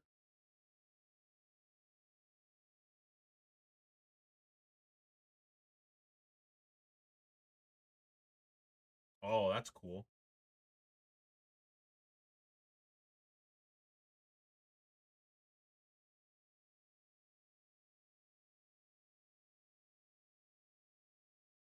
and that game I don't think I drew my tipples early, so I was quite gold stuff as well. Yeah. Okay, then more sleepies, I guess, after that. Yeah, after that, actually, no, after that I paired into a KO, interestingly. Okay. He That actually, 2 KOs? I went first and I started off quite well. I played I went second and he started very well. I played Conquer the High Seas into chart the High Seas, and I set up Rigor Mortis and Song for 6. So his first turn was actually quite stifled. He had to just clear allies, and the second turn was Oyster. But I pretty much accepted that the game was a loss after Hamilton was on that, right? Yeah, Hamilton. I think the Blind in the Water into Limpid, since they kill allies. Oyster is great. Very just discard the card was grave. Yeah. Yeah, you can Makes use it. sense. You can use it to fatigue. Okay. So I think it's very possible if both players don't have a crazy start, or if both players just draw like mediocre. I think it will go to fatigue, especially because Foil seismic eruption. Wow, well, Yeah. that's good insight. I wonder if overseas players are listening to this. Now they know the secrets. Yeah, I think I cut 2 Loot the Hold blues to run the 2 Sunken Treasures, so I can keep. I think I wanted to keep I'm a at Peck 30 Perfect. blues. Yeah, because Loot the Hold isn't that useful in the matchup. Since if you are hitting an ally with your ally, the Loot the Hold on it essentially doesn't exist. Yeah. Well, what about in Got general? another then? test? Like, I'm sure you tested a lot into other decks as well. Like you mentioned some tech for Prism. Loot the Hold's a really weird one in the mirror. So it has the problem where it's not a card that clears allies. Like it is not an attack. Playing that card cannot help you clear. But it does kick your opponent when they're down and like heavily disrupt their turns. I think it has some upsides and some downsides in the matchup. I've had success playing it in the mirror, but I've also had failure states created from it. And it could be that it's not worth the risk reward. But like I literally had a game today where I kind of just won the game on the spot, got a daily grind, because I went clear their ally with like a rabble, conk, loot the hold, rigor mortis, and the game just kind of ended. Like they blocked the conk, and now their 2-card hand can't clear my rigor mortis because they have to lose a. If they block 2 cards to stop the on hit, and then the rigor mortis sticks around, or they don't. Got another fearless, nice. Or they don't block, take 6, lose a card, and their 1-card hand can't clear rigor mortis. It was a damned if you do, damned if you don't, and they already burned their armor this turn. So they're just like Omega punished for burning armor. I don't think it's like a case of it is objectively correct or gotta call for backup. Correct or incorrect to play it in the matchup type of card. I think there's reasons to and not to play it, which is pretty interesting. I do like stuff like that. What other top heroes are there? Verdance. I think Verdance and Florian are pretty easy. I think they are pretty top decks. They're pretty. They have a big following, I guess, and a lot with Victor, but they're pretty easy. The matchups are pretty easy. You just run some go against, and if you are able to stick a board around, they probably lose on the day. They usually lose on the spot. The sloops do have those matchups as well, since they present a huge amount of damage. And I mean, in those matchups, you just want to chip them low enough to where they can't keep no blocking your board and have to start blocking so that they can kill your. And then you make it harder for them to kill your board. The aggro matchup like Syndra, I probably should have cleared off my desk first. Prism? I guess kind of aggro, but Prism is a bit different. Yeah. I run the D-Rex there, and I do try and like raise them a little bit while playing for value. I've accepted that mass momentum is unpreventable in this deck most of the time. But if you don't have an ally on the turn, for example, your turn you just presented a CNC, the Blind Water can come in handy to try and prevent them from drawing a card. Right. Yeah, and Blind Water is just, it's just great. It turns the ally into 2-block and it pops a 4 as well. So I mean, typically people would say, I would say like Syndra is the worst matchup. Yeah, I would think so. Okay. Syndra is pretty bad. Since they clear your ally for free every turn essentially. Yeah. And they also have so much damage potential. I mean, Grey Wolves is the strongest when he has a stockpile of gold. And getting to that stockpile takes some turns. Interesting data too. The Team Armory people, the like super team, they were 40% win rate into Syndra, and they were 50% win rate into Slippy. And sometimes the Syndra can do a crazy amount of damage if your hand is like at 2 ally flooded. Yeah. And if you don't present too much, if you don't present like little fast enough, it will just snowball everything into you. So your plan still is to race? Yeah. Wow. It's interesting. I think how you beat the matchup is you use your unfair numbers to got a cool foil Crater Hoof. So you have to use stuff like Sloop, Conquer the High Seas, your allies which are all unfair numbers to like try and Saltwater as well, try and overcome. I mean your allies basically attack and still soak up some damage. Yeah. So that's a good part. Yeah, I think the damage soaking up doesn't matter. Got a foil, put them in their place. Is what good. Because they draw a card after they kill the ally. Yeah. Yeah, but typically for other matchups like Dio and Slippy and Prism, Prism actually, especially, they have to spend a whole Herald to kill an ally, which means the Herald actually have a lot of health. Yeah. And just be wary that Captain of the Guard and use the Herald of Ravagers at any Figment of Ravagers anytime to kill your ally. So you shouldn't start your turn by playing things like Rigor Mortis with Go Again. Okay, so after the whole thing, is there anything you would change about the deck, or any new lessons you would extended our annexation of Granger? And in the same vein, I might try out Prismatic Leyline. I've checked out a list by some of the amazing members in the Flesh and Blood Discord to try out the Prismatic Leylines. Yep. I think I've seen that floating around as well. Yeah, Like, shout out to Draconic Ash. I think I took her list to try out in Armory yesterday. How was it?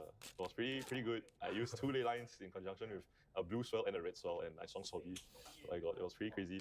But it just seems in the same slot. It seems to take the same slot kind of as the red sloop. I guess it makes the deck a bit more aggressive. I agree. So the playstyle definitely will change along with it. It's a good way to extend your hand. Yeah, and it works really. Yeah, I'm not a big fan of running both of those. It like really taxes how your turn structures are gonna look if you play both of them. Because to play the sloop, you basically need a hand to have 3 blues, or the top of your deck is a blue and you crack gold, which is still requiring a lot of blues. Because you need to have 2 blues in pitch, and you need to also cast a blue to, play your allies. Because otherwise, like, what are we doing here? But also, you need to have some sort of way to get a blue into your pitch before you attack with it. And you can't always do that. It's just, you just don't have the gold to do that. Oh, those win rates? So think of it this way. Your worst 2 matchups are 40% and 50%. And then you shit on every other deck in the game. I think that's pretty good if that's what you want. The counterpoint to that is your 40% and 50% into 2 of the most popular decks in the game, and your 50% in the mirror. So maybe that's not where you want to be. If this was a different card game, I would say that's not where you want to be.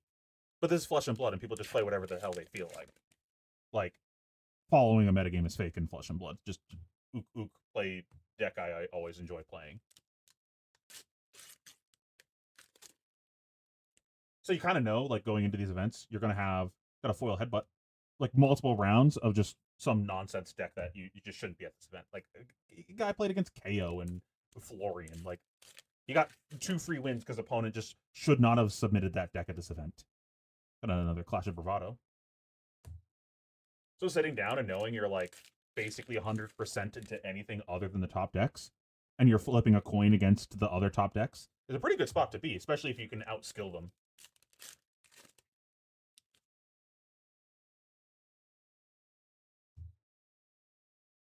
Interesting. Cool. Well, thanks for the deck tech. I think we went quite in-depth about it. I would say this is probably built with the meta in mind, right? And then upcoming with, I don't know, Guardians and Brutes. Do you think Gravy will still be relevant? Well, I mean, I think he's going to Guardian straight up. Yeah, sure. Their clashes don't Captain of work the guard. on your ally attacks. Yeah. So if I were to anticipate more Guardians, I'll probably run Limpid, the third copy of Limpid, maybe a second copy of Wayla Humperdinck. I think the matchup gets a bit dicey with Better to a Pulp, since if your compass gets lost, Right. it does get a bit dicey. Right. Yeah. But I mean, Yao does that as well, right? They try and break your compass. Yeah, but by the time usually Yao takes 2 turns to break the compass, unless they. And by the time they are doing, because they have spent 2 turns of not killing any allies to do the compass play. So by that time you probably have a board of like 3 Okay. allies. In those matchups you run a lot of allies, so it's very consistent to find the allies early. I do have one more question that I just remembered. One notable exclusion from your deck that's a good card is Give No Quarter. Did you try that out? Is that I tried Give No Quarter. I love the card. I mean, I opened the EA version as well, so it was like a bit hard pain to not run the card. But the card doesn't do that much. It enables you to double ally more efficiently, but double ally turns are not that common in Gravy Bones, even though they are the strongest turns you can have. I think the closest comparison to it is like a chart the high seas, where you get a blue from the top deck. But chart the high seas also supports the attack cost of the card. Which, and none of the allies really line up for like a 1-card play with No Quarter. You can't really keep No Quarter and play an ally and swing unless it's Oyster, which you could do any two. Yeah. I do like playing like potentially 1 Give No Quarter as a sideboard card for the grindier games, as a pitch stack card. So that way you can have that come back around when you know you're trying to win through a double ally, double swing turn. Got a foil perfect packs. And a daily grind. So many double majestic packs. Because like the real problem with Give No Quarter is there aren't enough actual allies in the deck that get full value off of it. It's Chum, Swabby, and what's his face? Humperdinck. Every other ally that you actually include in the deck, like yes, there are others that get value out of it, but you don't actually play those cards. One of these cards are just out of the pack beat. The heck? LSS, come on. What is this quality control?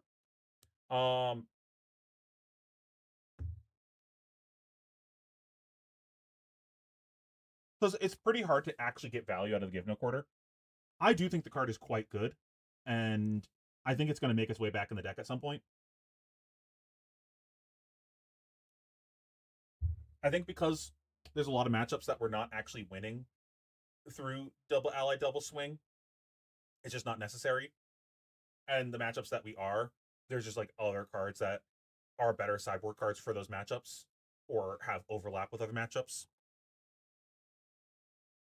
Even Charm costs 4, you have to pitch another card to it. So I think it's a bit awkward to use, but it definitely.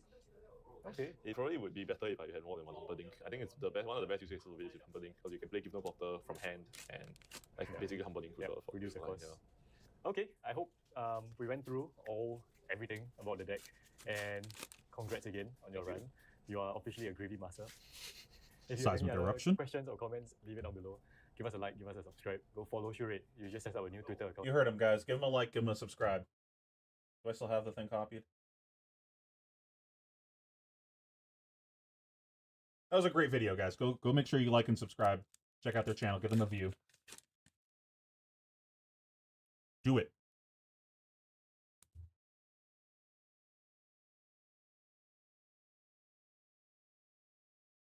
Let's see what games have actually been played on stream. Cards that get revealed.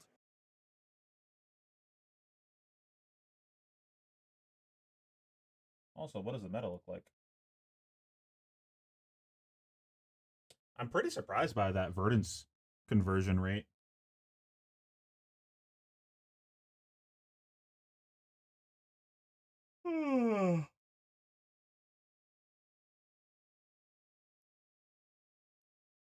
Let's see if Lucas day 2'd.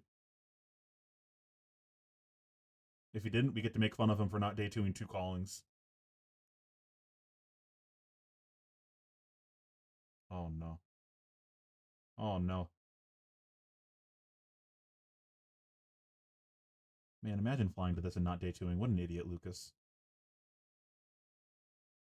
Let's see, we got a gravy slippy game.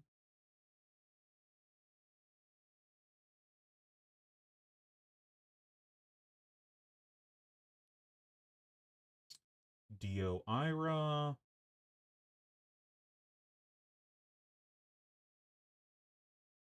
Gravy Ocilio. Oh, it's Vor? Oh, this game will be content. Bro, this guy looks like he's Gravy Bones. Holy. I dig it.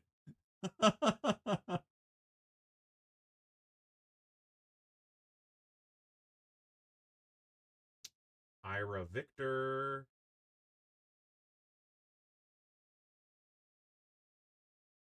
And then that game is still ongoing.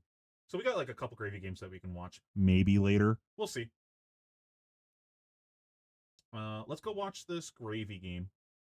And welcome to another FAB gameplay episode. Once again, we're at One Collectibles, and this time I have a very special guest. It is our new Pro Tour champion. Go give them a like and a subscribe. Shure. Hi. Hello, thank you. I'm Shure. I'm a local player here. I'm just an average player. Just an average player who is now a champion. You also top 4 at our Singapore Nationals. Yeah. Yeah. What do you lose to again? I lost to HIO. Yes, in case you missed Pro Tour Singapore, Shure is a Pro Tour champion from Pro Tour Singapore playing Gravy Bones. And I believe you only lost 2 games the whole run? I lost 3 games, 1 in draft. Right, okay. So X3 overall, but X2 on Gravy. Right. Alright, so today we are playing Dash.io, which is my deck, versus Shure's Gravy Bones. And is this the same list you played for Pro Tour? Yeah, it's exactly the same. Damn. Did you face any DOs during Pro Tour? No, but I tested extensively with many DOs before. Okay.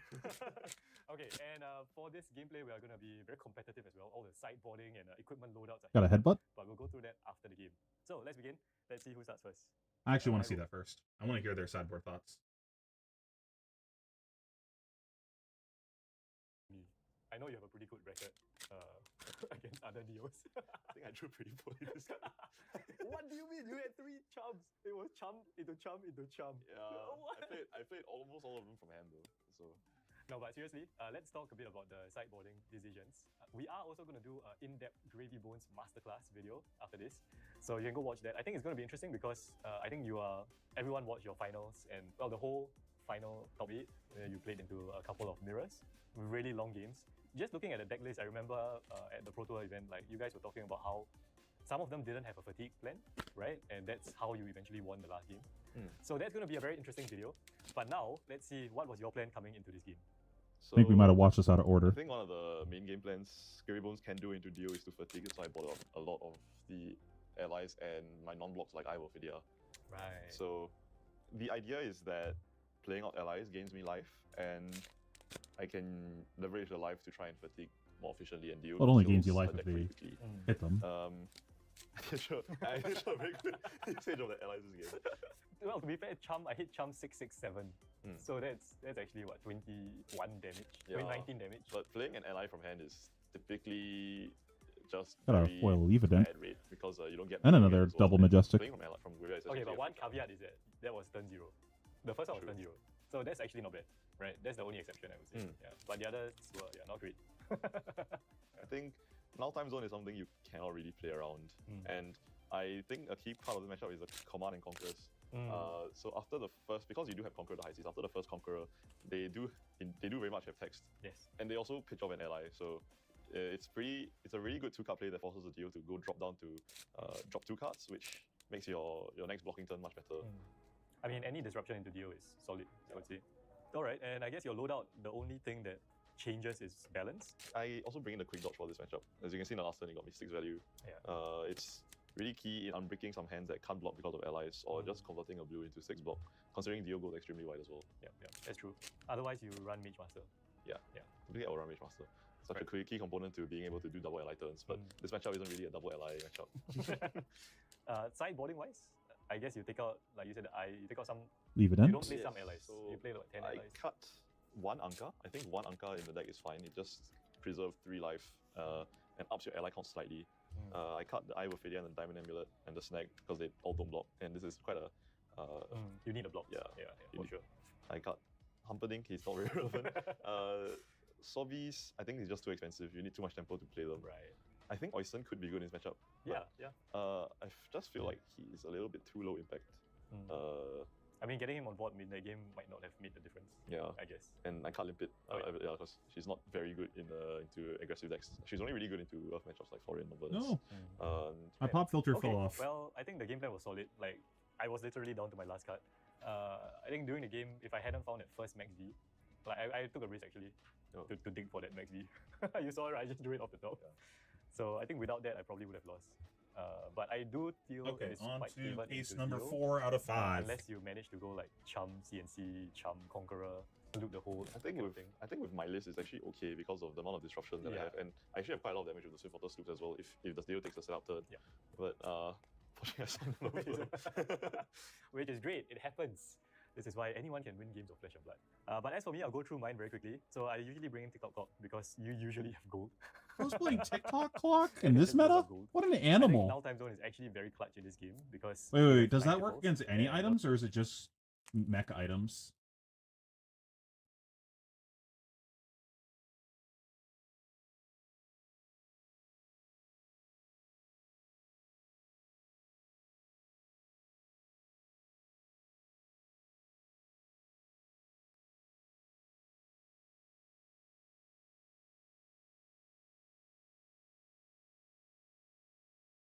Oh, it's not mech items. Okay. Okay, that's pretty reasonable. Blow up their gold, I guess. That seems kind of low impact, though. Those are the engine of your deck. So just playing this at the end of my turn or off the top can really Like, I stop. feel like you're not trying to play this matchup from the Dash.io side by trying to deny the Gravy Bones the ability for them to play things. I think you just try to run them over and punish them for a deck that blocks poorly. And if they want to enact a game plan that tries to kill you, they can't actually race you. But maybe that's wrong. Stop you, like, completely. I did bring in 1 pounder, just in case like I had an early spark. I considered sparking for a pounder early on. But, Is it the I Anvil decided Hunt? not to. And then I had Throttles. This is just boost filler basically. Throttles and Twin Drives. Throttles clear Chum to be fair. And then Twin Drives help to power my Max G. I did change my list actually a bit from the Pro Tour. So before that I was running Achilles, but I've been trying out the Industry Gear Shift. I kind of prefer Achilles. I think this one block actually doesn't really matter. And banishing the top 2 cards to dig for something is relevant, but it fatigues me faster. Maybe it's not the best for this matchup. Yeah. It'd be better for something like Syndra or Slippy. Yeah, possibly. Call for Yeah, backup. otherwise, I would just run Achilles. But I do like Braces of Belief a lot. I think turning any 4 power into a 6 power is very relevant to clear Chum. Oh! So that was it. I will post the deck list. Omega Pagu. Oh, this is gorgeous. I think if I play Guardian, this would be the one that I played. This is so pretty.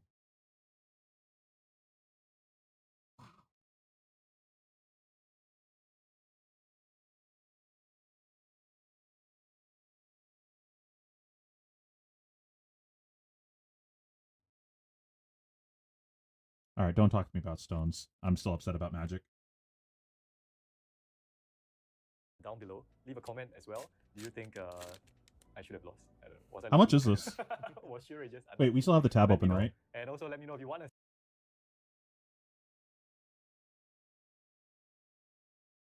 Oh, 150 bones.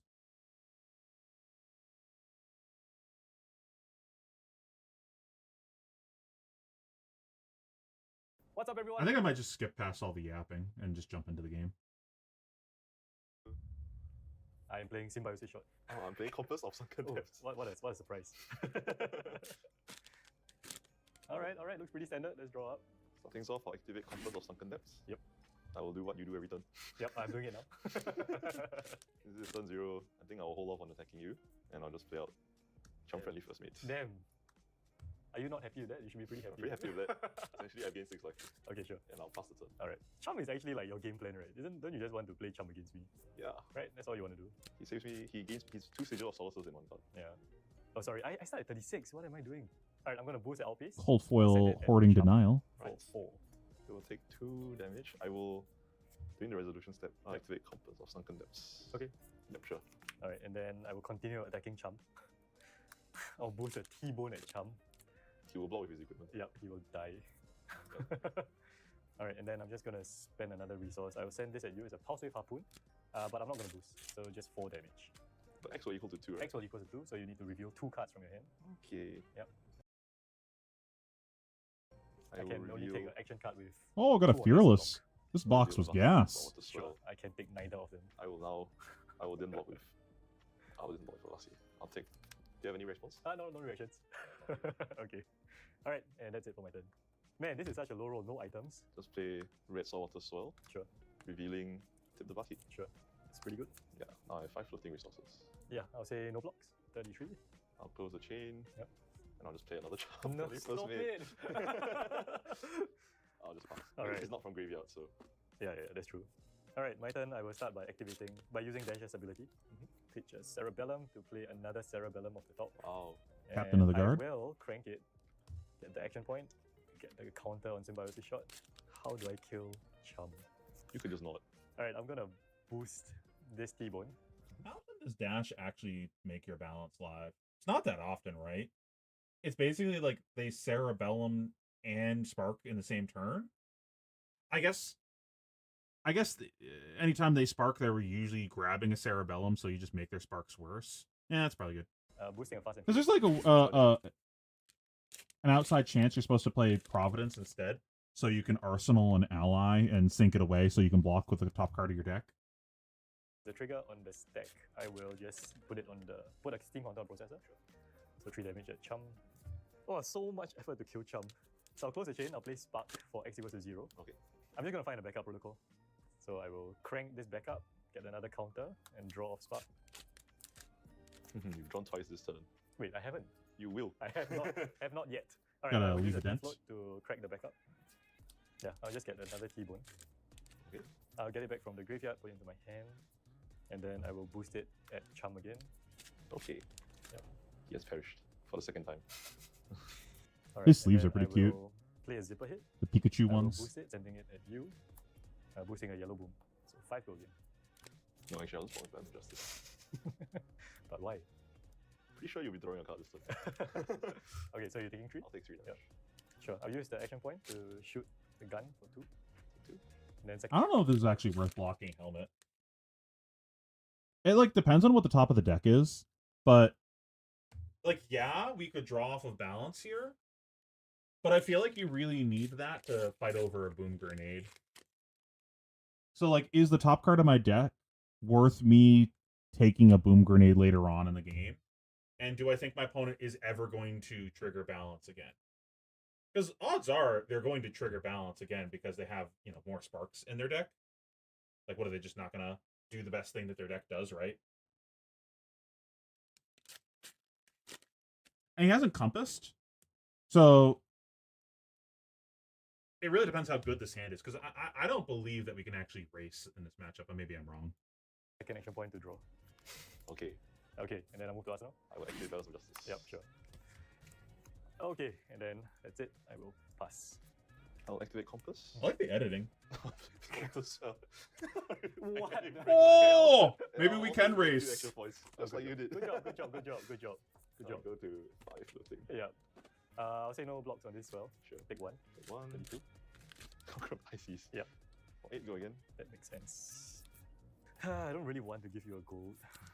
Alright, I'm just gonna throw the crown here. Block for 2, I'll crown the Arsenal away. You Yeah, take 6. I'll break the chain and play Cult. Yeah, this is a good channel. I'm probably going to keep watching them after Last this. charm. That is annoying. I have to find a way to stifle your Cerebellum turn.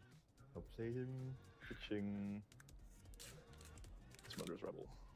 Okay. And I'll just swing. Swing for 4. Yep. Yeah, you know what? I'm gonna throw the gear shift in front. Oh, blocking 1. Take 3. Take 3. Sure. Down 23. I Got a will headbutt? personal pass. Okay. Alright, Cerebellum goes down. I'll start by cracking the braces. I'll reveal the top. It's a red card, so my next attack will get +2. Alright. And then I will boost a Pulse Wave Harpoon at Chum for 6. Right. Bye-bye. Chum has died for the final time. I will close the chain here, activate Heart, kill myself. Oil, perfect. faster. Back perfect. Oh no, there goes a call. So 3 float. Yeah, I will send Heist at you. Boost And a it. 2-block cat would be nice 5 here. again. Huh. I'll activate Compass. Gotta leave a Yeah. dent. I'll block for 6. Block's good. Then I will boost another Pulse Wave at you. This is 4 go again. You have to see, I get to see the other 2 cards. Can take the Cult to the grave. Yes, I will. Thank you. And I'll take 2. Yeah, sure. Okay, I'll finish off by shooting. Why did we block Call on the last chain link? He doesn't play Fiddler's Green, right? What does this block? This doesn't make any sense. Like, why do we block 6 on 5, but then... Like, is the intent to grab a Sawbones here? This is kind of dubious. Shooting the gun at you. 2. I do feel like I'm decently ahead to where I can just play the safer line. You are very far ahead. You played 3 chumps. I don't have any gold though. Yes, that's true. I think I will take the 2. Okay, down to 30. Then I will ask my pass. I think the chance of me hitting an ally is quite high, but won't be surprised if I don't. I'll be happy if you don't. Shot the high seas. Okay, No. okay, 2 blues. I'll discard the tipple. I'll pitch the sunken treasure. So 3 float. I'll just pass. Cerebellum goes down. I'm gonna start with T-Bone. Boost. Sure. Fast and Furious. Okay. Oh, there's a trigger. I will just put it on the Cerebellum again. Well, that Cerebellum is never dying. I know, right? I'll block for 1. My mandatory block. Sure. Go to reactions. I'll activate Dio. Pitch a boom. To play a boom. Thinking about the crank. I will crank it. Get the action point. Any reactions? I'll activate Compass. Yeah. Okay, well, I will take 6 damage. Yes! Yes! Alright, boom has exploded. I'll close the chain. Yeah, I'll play a spark. Sure. For 0. Let's go for damage. Oh no. All boom grenades. I heard Gravy Bones has a lot of 2 blocks. Indeed. And some no blocks. True. I agree. Alright, there you go. Counter goes Got a down on the foil gun. seismic eruption Crank it. and a solid and draw ground. off Spark. So it seems like every time you get a foil Majestic, you just get another Majestic. It's also not great. Alright, I'll activate Heart as well. Banish 2 Oh, is that a cards, cold foil chest? up to What 2 a float. baller.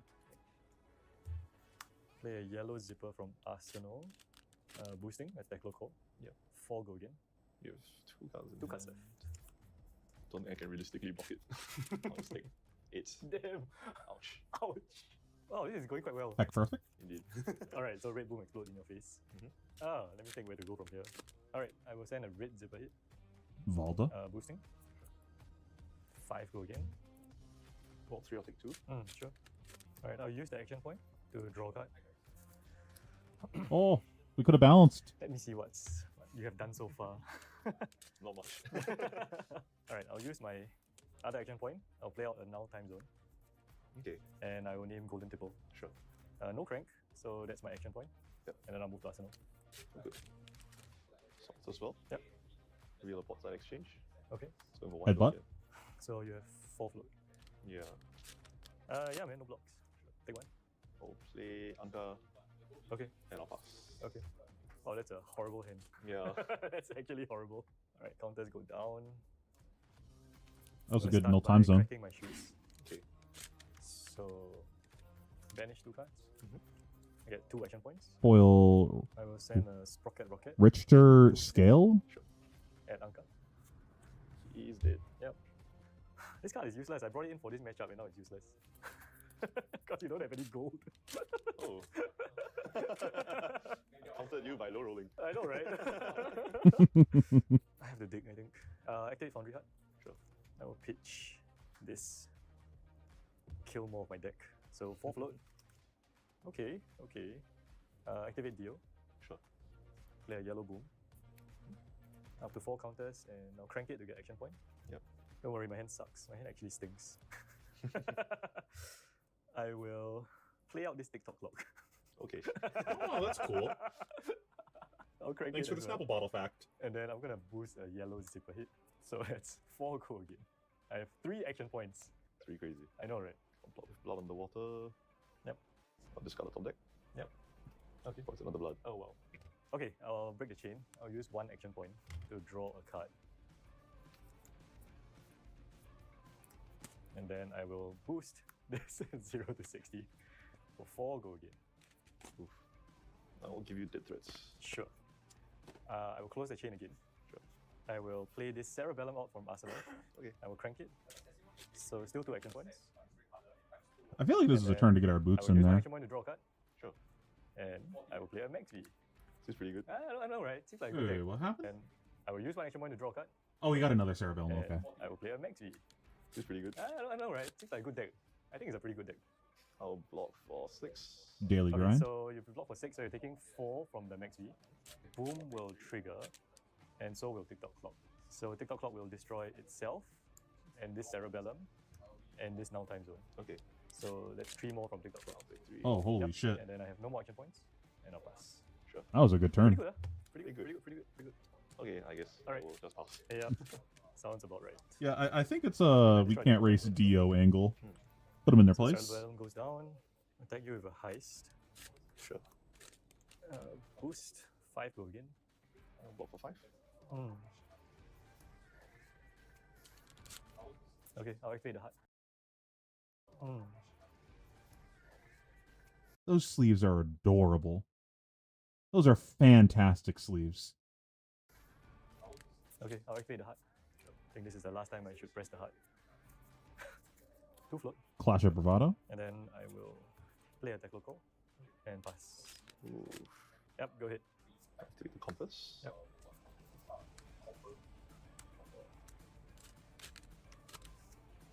Just play the yellow tipple for 2. Oh, Go ahead. we got another boots, but it's rainbow foil. Blocks.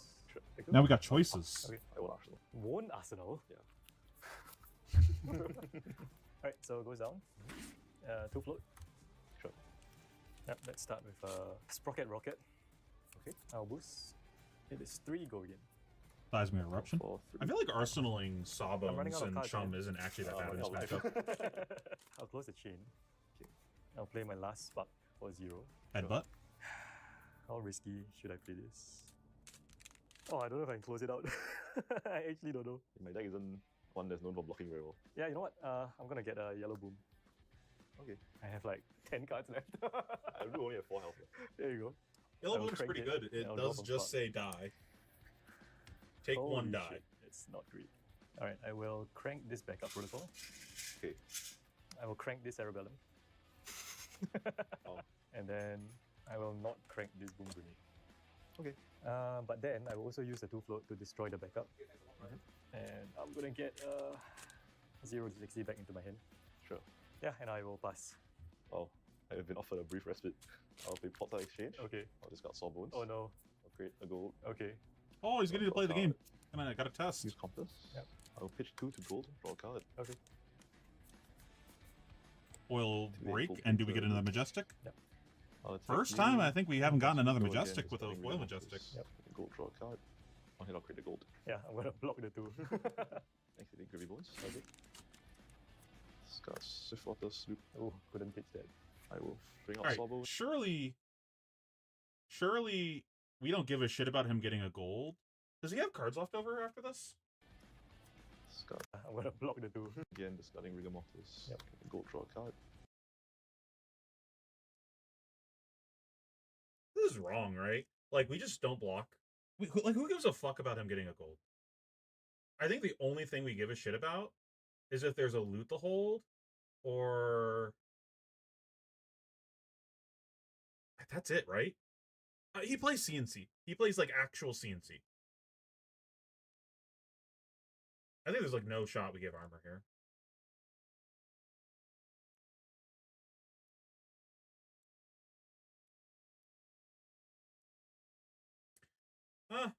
Maybe it's fine. Because, like, if he does play loot the hold, it's probably just no blocks. Because both of those are 6. And our armor plus our cards don't actually create a breakpoint to block 6. So it's probably just like, whatever. Take 6, lose the card. This is the only on-hit we can actually fight over. Yeah, I guess that's fine. On hit, I'll create a gold. Yeah, I'm gonna block the 2. Activate Gravy Bones. Okay. Discard Swiftwater Sloop. Oh, couldn't pitch that. I will bring out Sawbones. Yep. I'll swing at you for 6. Yep, no blocks. Sure. 1, 2, 3, 4, 5, 6. I will pass the turn. Okay. Man, do I kill Sawbones? Daily grind. Okay, so my turn. All the counters go down. I will get 2 float from core. Alright, I'm gonna start by boosting this red throttle at your face for 6 gold yen. Very well. I'll block it for 6. I'll trigger the effect. Sure. Try and block it for 6. Oh, First gold of the game. then unblock. This is the last turn. It is probably my last turn, yes. I have 5 cards remaining. I'll activate the Compass. Yep. Got another Fearless. Nice. Block for 3. Turn over a Boom Grenade. Sure. Create a gold. Yep. Actions. No reactions. I will activate Critical. Quick Dodge Flexes and I'll tap Sawbones to Ribbon 1. Interesting. Alright, well, you know about the 060. So I'll boost it. 4 gold yen. Block for 2. Yep. And in reaction, That seems wrong. Like, surely you're expecting a 4. So using the Sawbones there is kind of dubious. Maybe it's fine. I don't know. so Yep. move my Quick Dodge Flexes. Sure. Break chain. I will play. I'll crank a backup. I will destroy it. Sure. Get back the 060. Boost again. Now block and move. Yep. Quick Dodge. I will break chain. I will activate the heart. Sure. Go down to last card. 2 float. And I'll send it back to you. Oh no, I'm dead. Good game. I guess it didn't matter. Wow.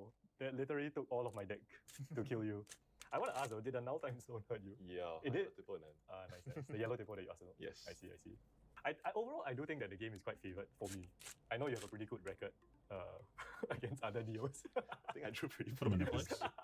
What do you? That was a good game. I don't know. I feel like maybe we're supposed to save our helmet. We had plenty of chances to crack our helmet for value, and I felt like using it offensively just didn't matter.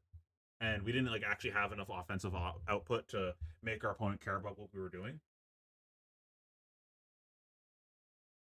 And I also wonder if we were supposed to use our boots earlier on. There's another turn that he went super wide. It's probably just like use your boots the first chance you know you're gonna get 8 value out of it. Or if you think you can leverage your boots to stop a boom grenade. So that was a really good game. All right, since we're already in the mindset of watching gravy games, let's go ahead and just start watching the call and gravy games.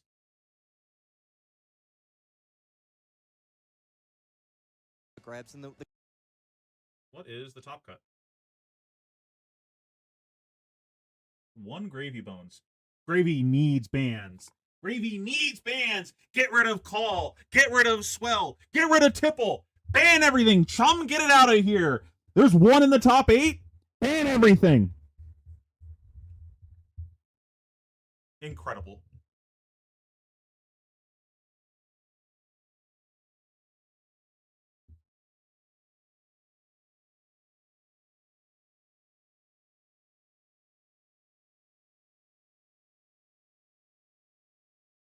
So I imagine Gravy loses this.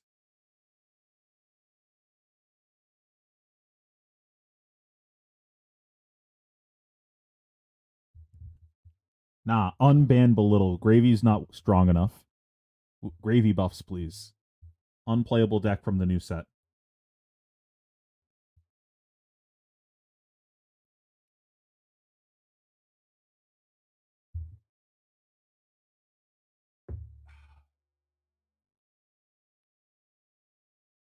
So Slippy should win this.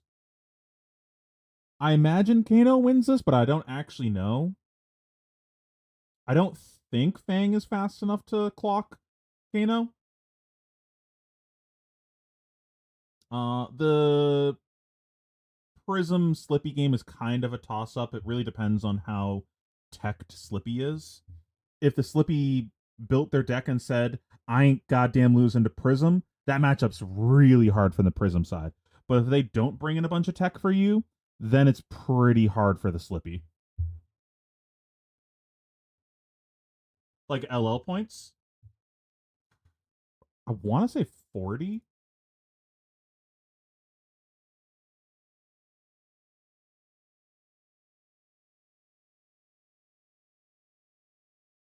50.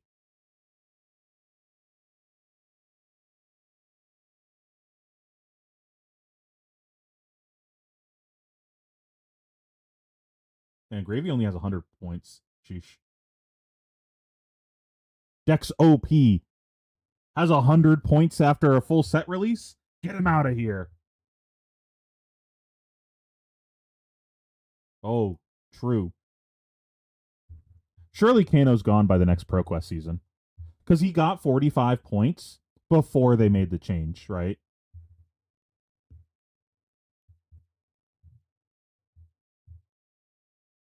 Oh, actually, Kano might just be gone. Because it's 50 times 1.5.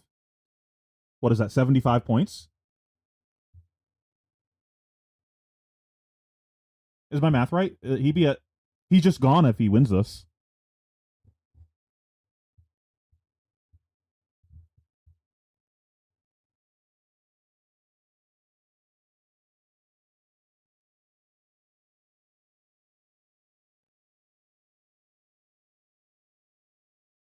Oh wait, no, he's 800. Sorry, I was thinking he was 934.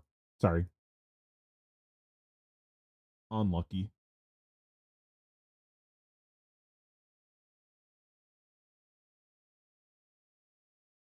Play math-based card game. Can't do math.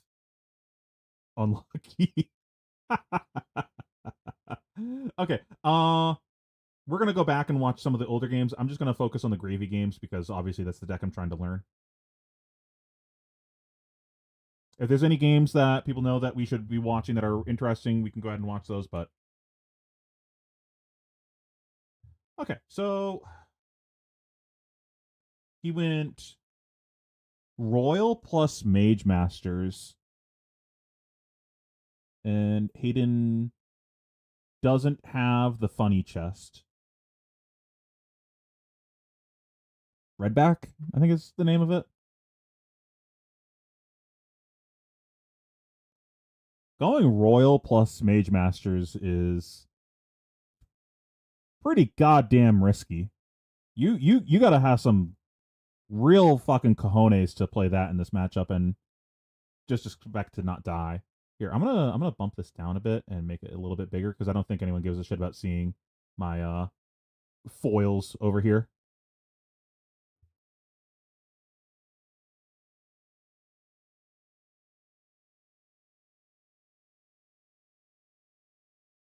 Because like having the quick dodge makes blocking bonds significantly easier. Bonds a lot of the times is going to be 4, 7, or 9. So what you get to do is block 4 or 7, however you think it's appropriate to block it. And then if they go to 9, you get to get your boots in there. And it's like really nice when you have a D-react. You can just block gloves plus card on the bonds and then kind of see what they do. And you can do whatever combination makes sense to block it afterwards. So you don't have to play the fucking guessing game with them. That saltwater swell coming in for 1. Ollie managed to hit a blue off the top. Let's see what he can do with it. Yep, and just taking a quick look at the equipment here. Over on Hayden's side, we got the Crown of Providence, pretty good against the Conqueror of the High Seas, the standard tunic, flick knives, those Black Tip Whisperers, which a lot of players are liking to use with Bonds of Agony to have those attack reactions on board.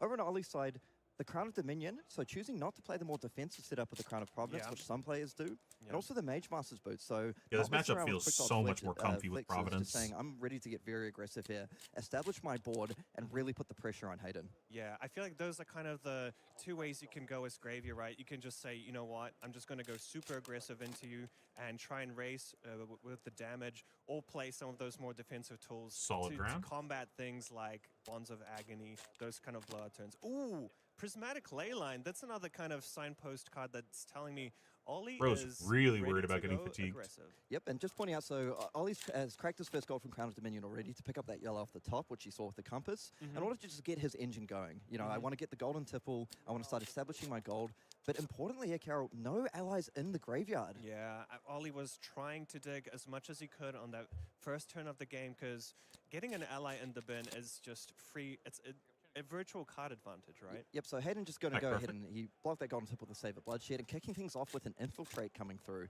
Very good in the aggro mirrors, can actually be a bit of a brick sometimes depending on what you hit off the top against Gravy. Yeah. Do want to point out as well, Carol, that Ollie has actually looked like he arsenaled that Conqueror of the High Seas.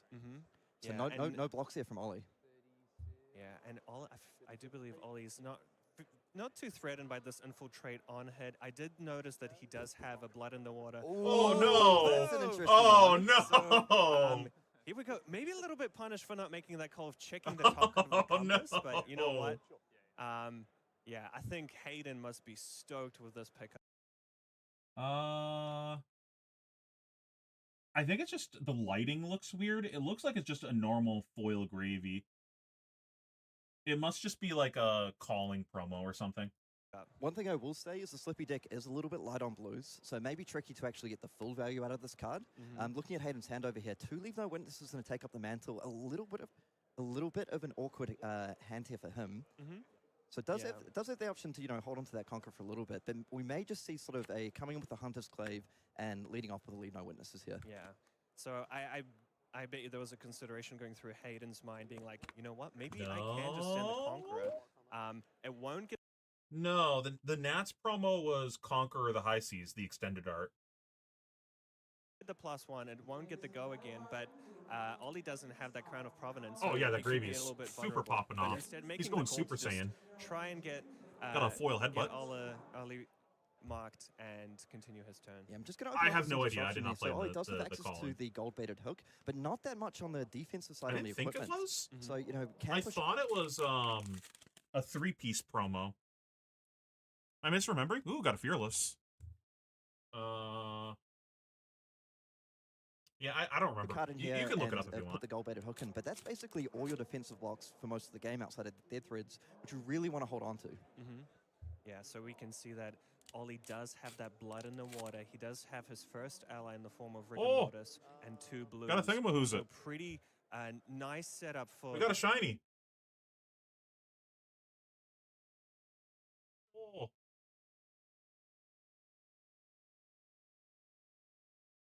It's not very good, though. It says on hit to Guardian specifically.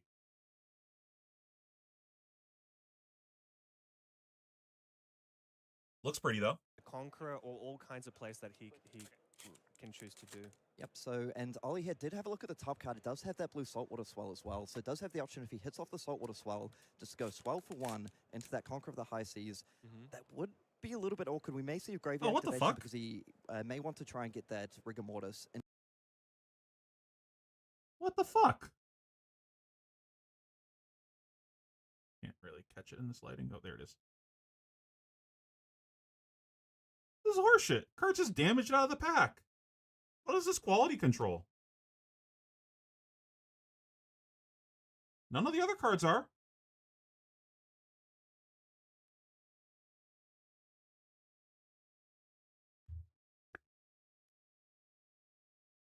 into the graveyard. That's as my quickly second as fucked up possible. This Majestic. could turn into quite an explosive turn. Yeah. So I think this is definitely the window for Ollie to pressure, because he does not want to give Hayden the ability to attack with that Conqueror of the High Seas. So, Kiara, I want to say here, hitting that tip the barkeep up the top, 5 resources available. This could turn out very, very nicely. So on Ollie's side here, he's going to be able to follow up with the Conqueror of the High Seas, 1 resource remaining. If he activates Grave, he discards Rigor Mortis. That's actually going to leave him with 2 resources available off the chest to actually attack with Rigor. So 1 into 8 into 6. Pretty nice. Man, start here. these devs are just so confident when they shorthand that card name. It is mind-boggling. You'd never catch me making that risk on cast. Holy, I ain't getting canceled. An output of 15 damage, plus you can keep an ally in play. Pretty sweet. Okay, so And we're yeah, going to see so Grave Ollie activation. does not know what the top card is, but honestly, his setup is good enough already. Oh, it's in another Murderous Rabble. Okay, so going to go ahead and discard that Rigor Mortis here. And we'll see if Hayden wants to get aggressive with the Crown of Providence and just say, look, this... Shorthanding Rigor Mortis with a hard R.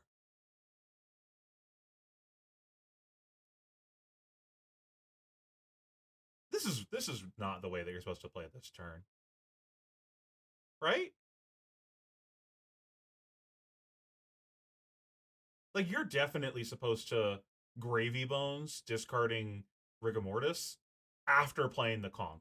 Like, why would you do this and show your opponent, hey, this is the thing that's following up the Conch, so you can make the most possibly well-informed block possible this turn? Let's just put our hand face up on the table if we're gonna do this. Like, what are we doing? Like, what could we possibly draw that would change our mind on playing the Conch? Because that would be the only reason, right? Like, we activate Gravy Bones with 5 floating and draw something else that would make us not play Conch. What would that goddamn possibly be? It's nothing, right? There's like literally no card we would play other than Conch here. Like, this looks like a really tiny mistake, but this is a massive mistake. Because now Hayden gets to just make the most well-informed block on this Conch. Like, oh, you're doing a Rigor Mortis afterwards? Okay, I'm going to make sure that I have a hand that clears that. Like, what are we doing? It's Conqueror of the High Seas. Like, I don't want to get it stuck into this, like, blocking pattern when I know you're going to establish a Rigor Mortis on the board as well. This is coming See, in for 8 that's how you token, pronounce it. Threatening a gold as well if it destroys the arsenal. Okay, And on to the currently, I do last wanna point case. out Olive very Case on number 0 5. gold. Yeah, so he is leaving himself a little bit exposed, but honestly, like, getting this pressure early is... From Hayden's POV, also something that I'm thinking about in this moment, is this might be where we get our hat in, if it makes sense. It depends on, like, how well our hand actually converts here. If our hand converts and we can play everything, then I'm pretty interested in getting the hat in, because there's only 1 Conch left in the deck. We already got 1 off of the Infiltrate. I mean, you can't say it's New Zealanders, because Brian does the same thing when he's casting. Brian's not a New Zealander. I'm pretty sure he was, like, from New York or something. Don't quote me on that, though. Shrug. Anyways, back to the game and not about racism.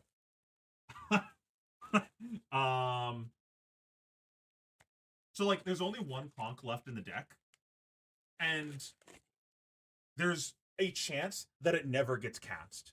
It might get hit randomly off of the top of the deck. It might get blocked with. There is a chance it never hits the combat chain. So I'm thinking I might get my helmet in. Now, another level to that, though, is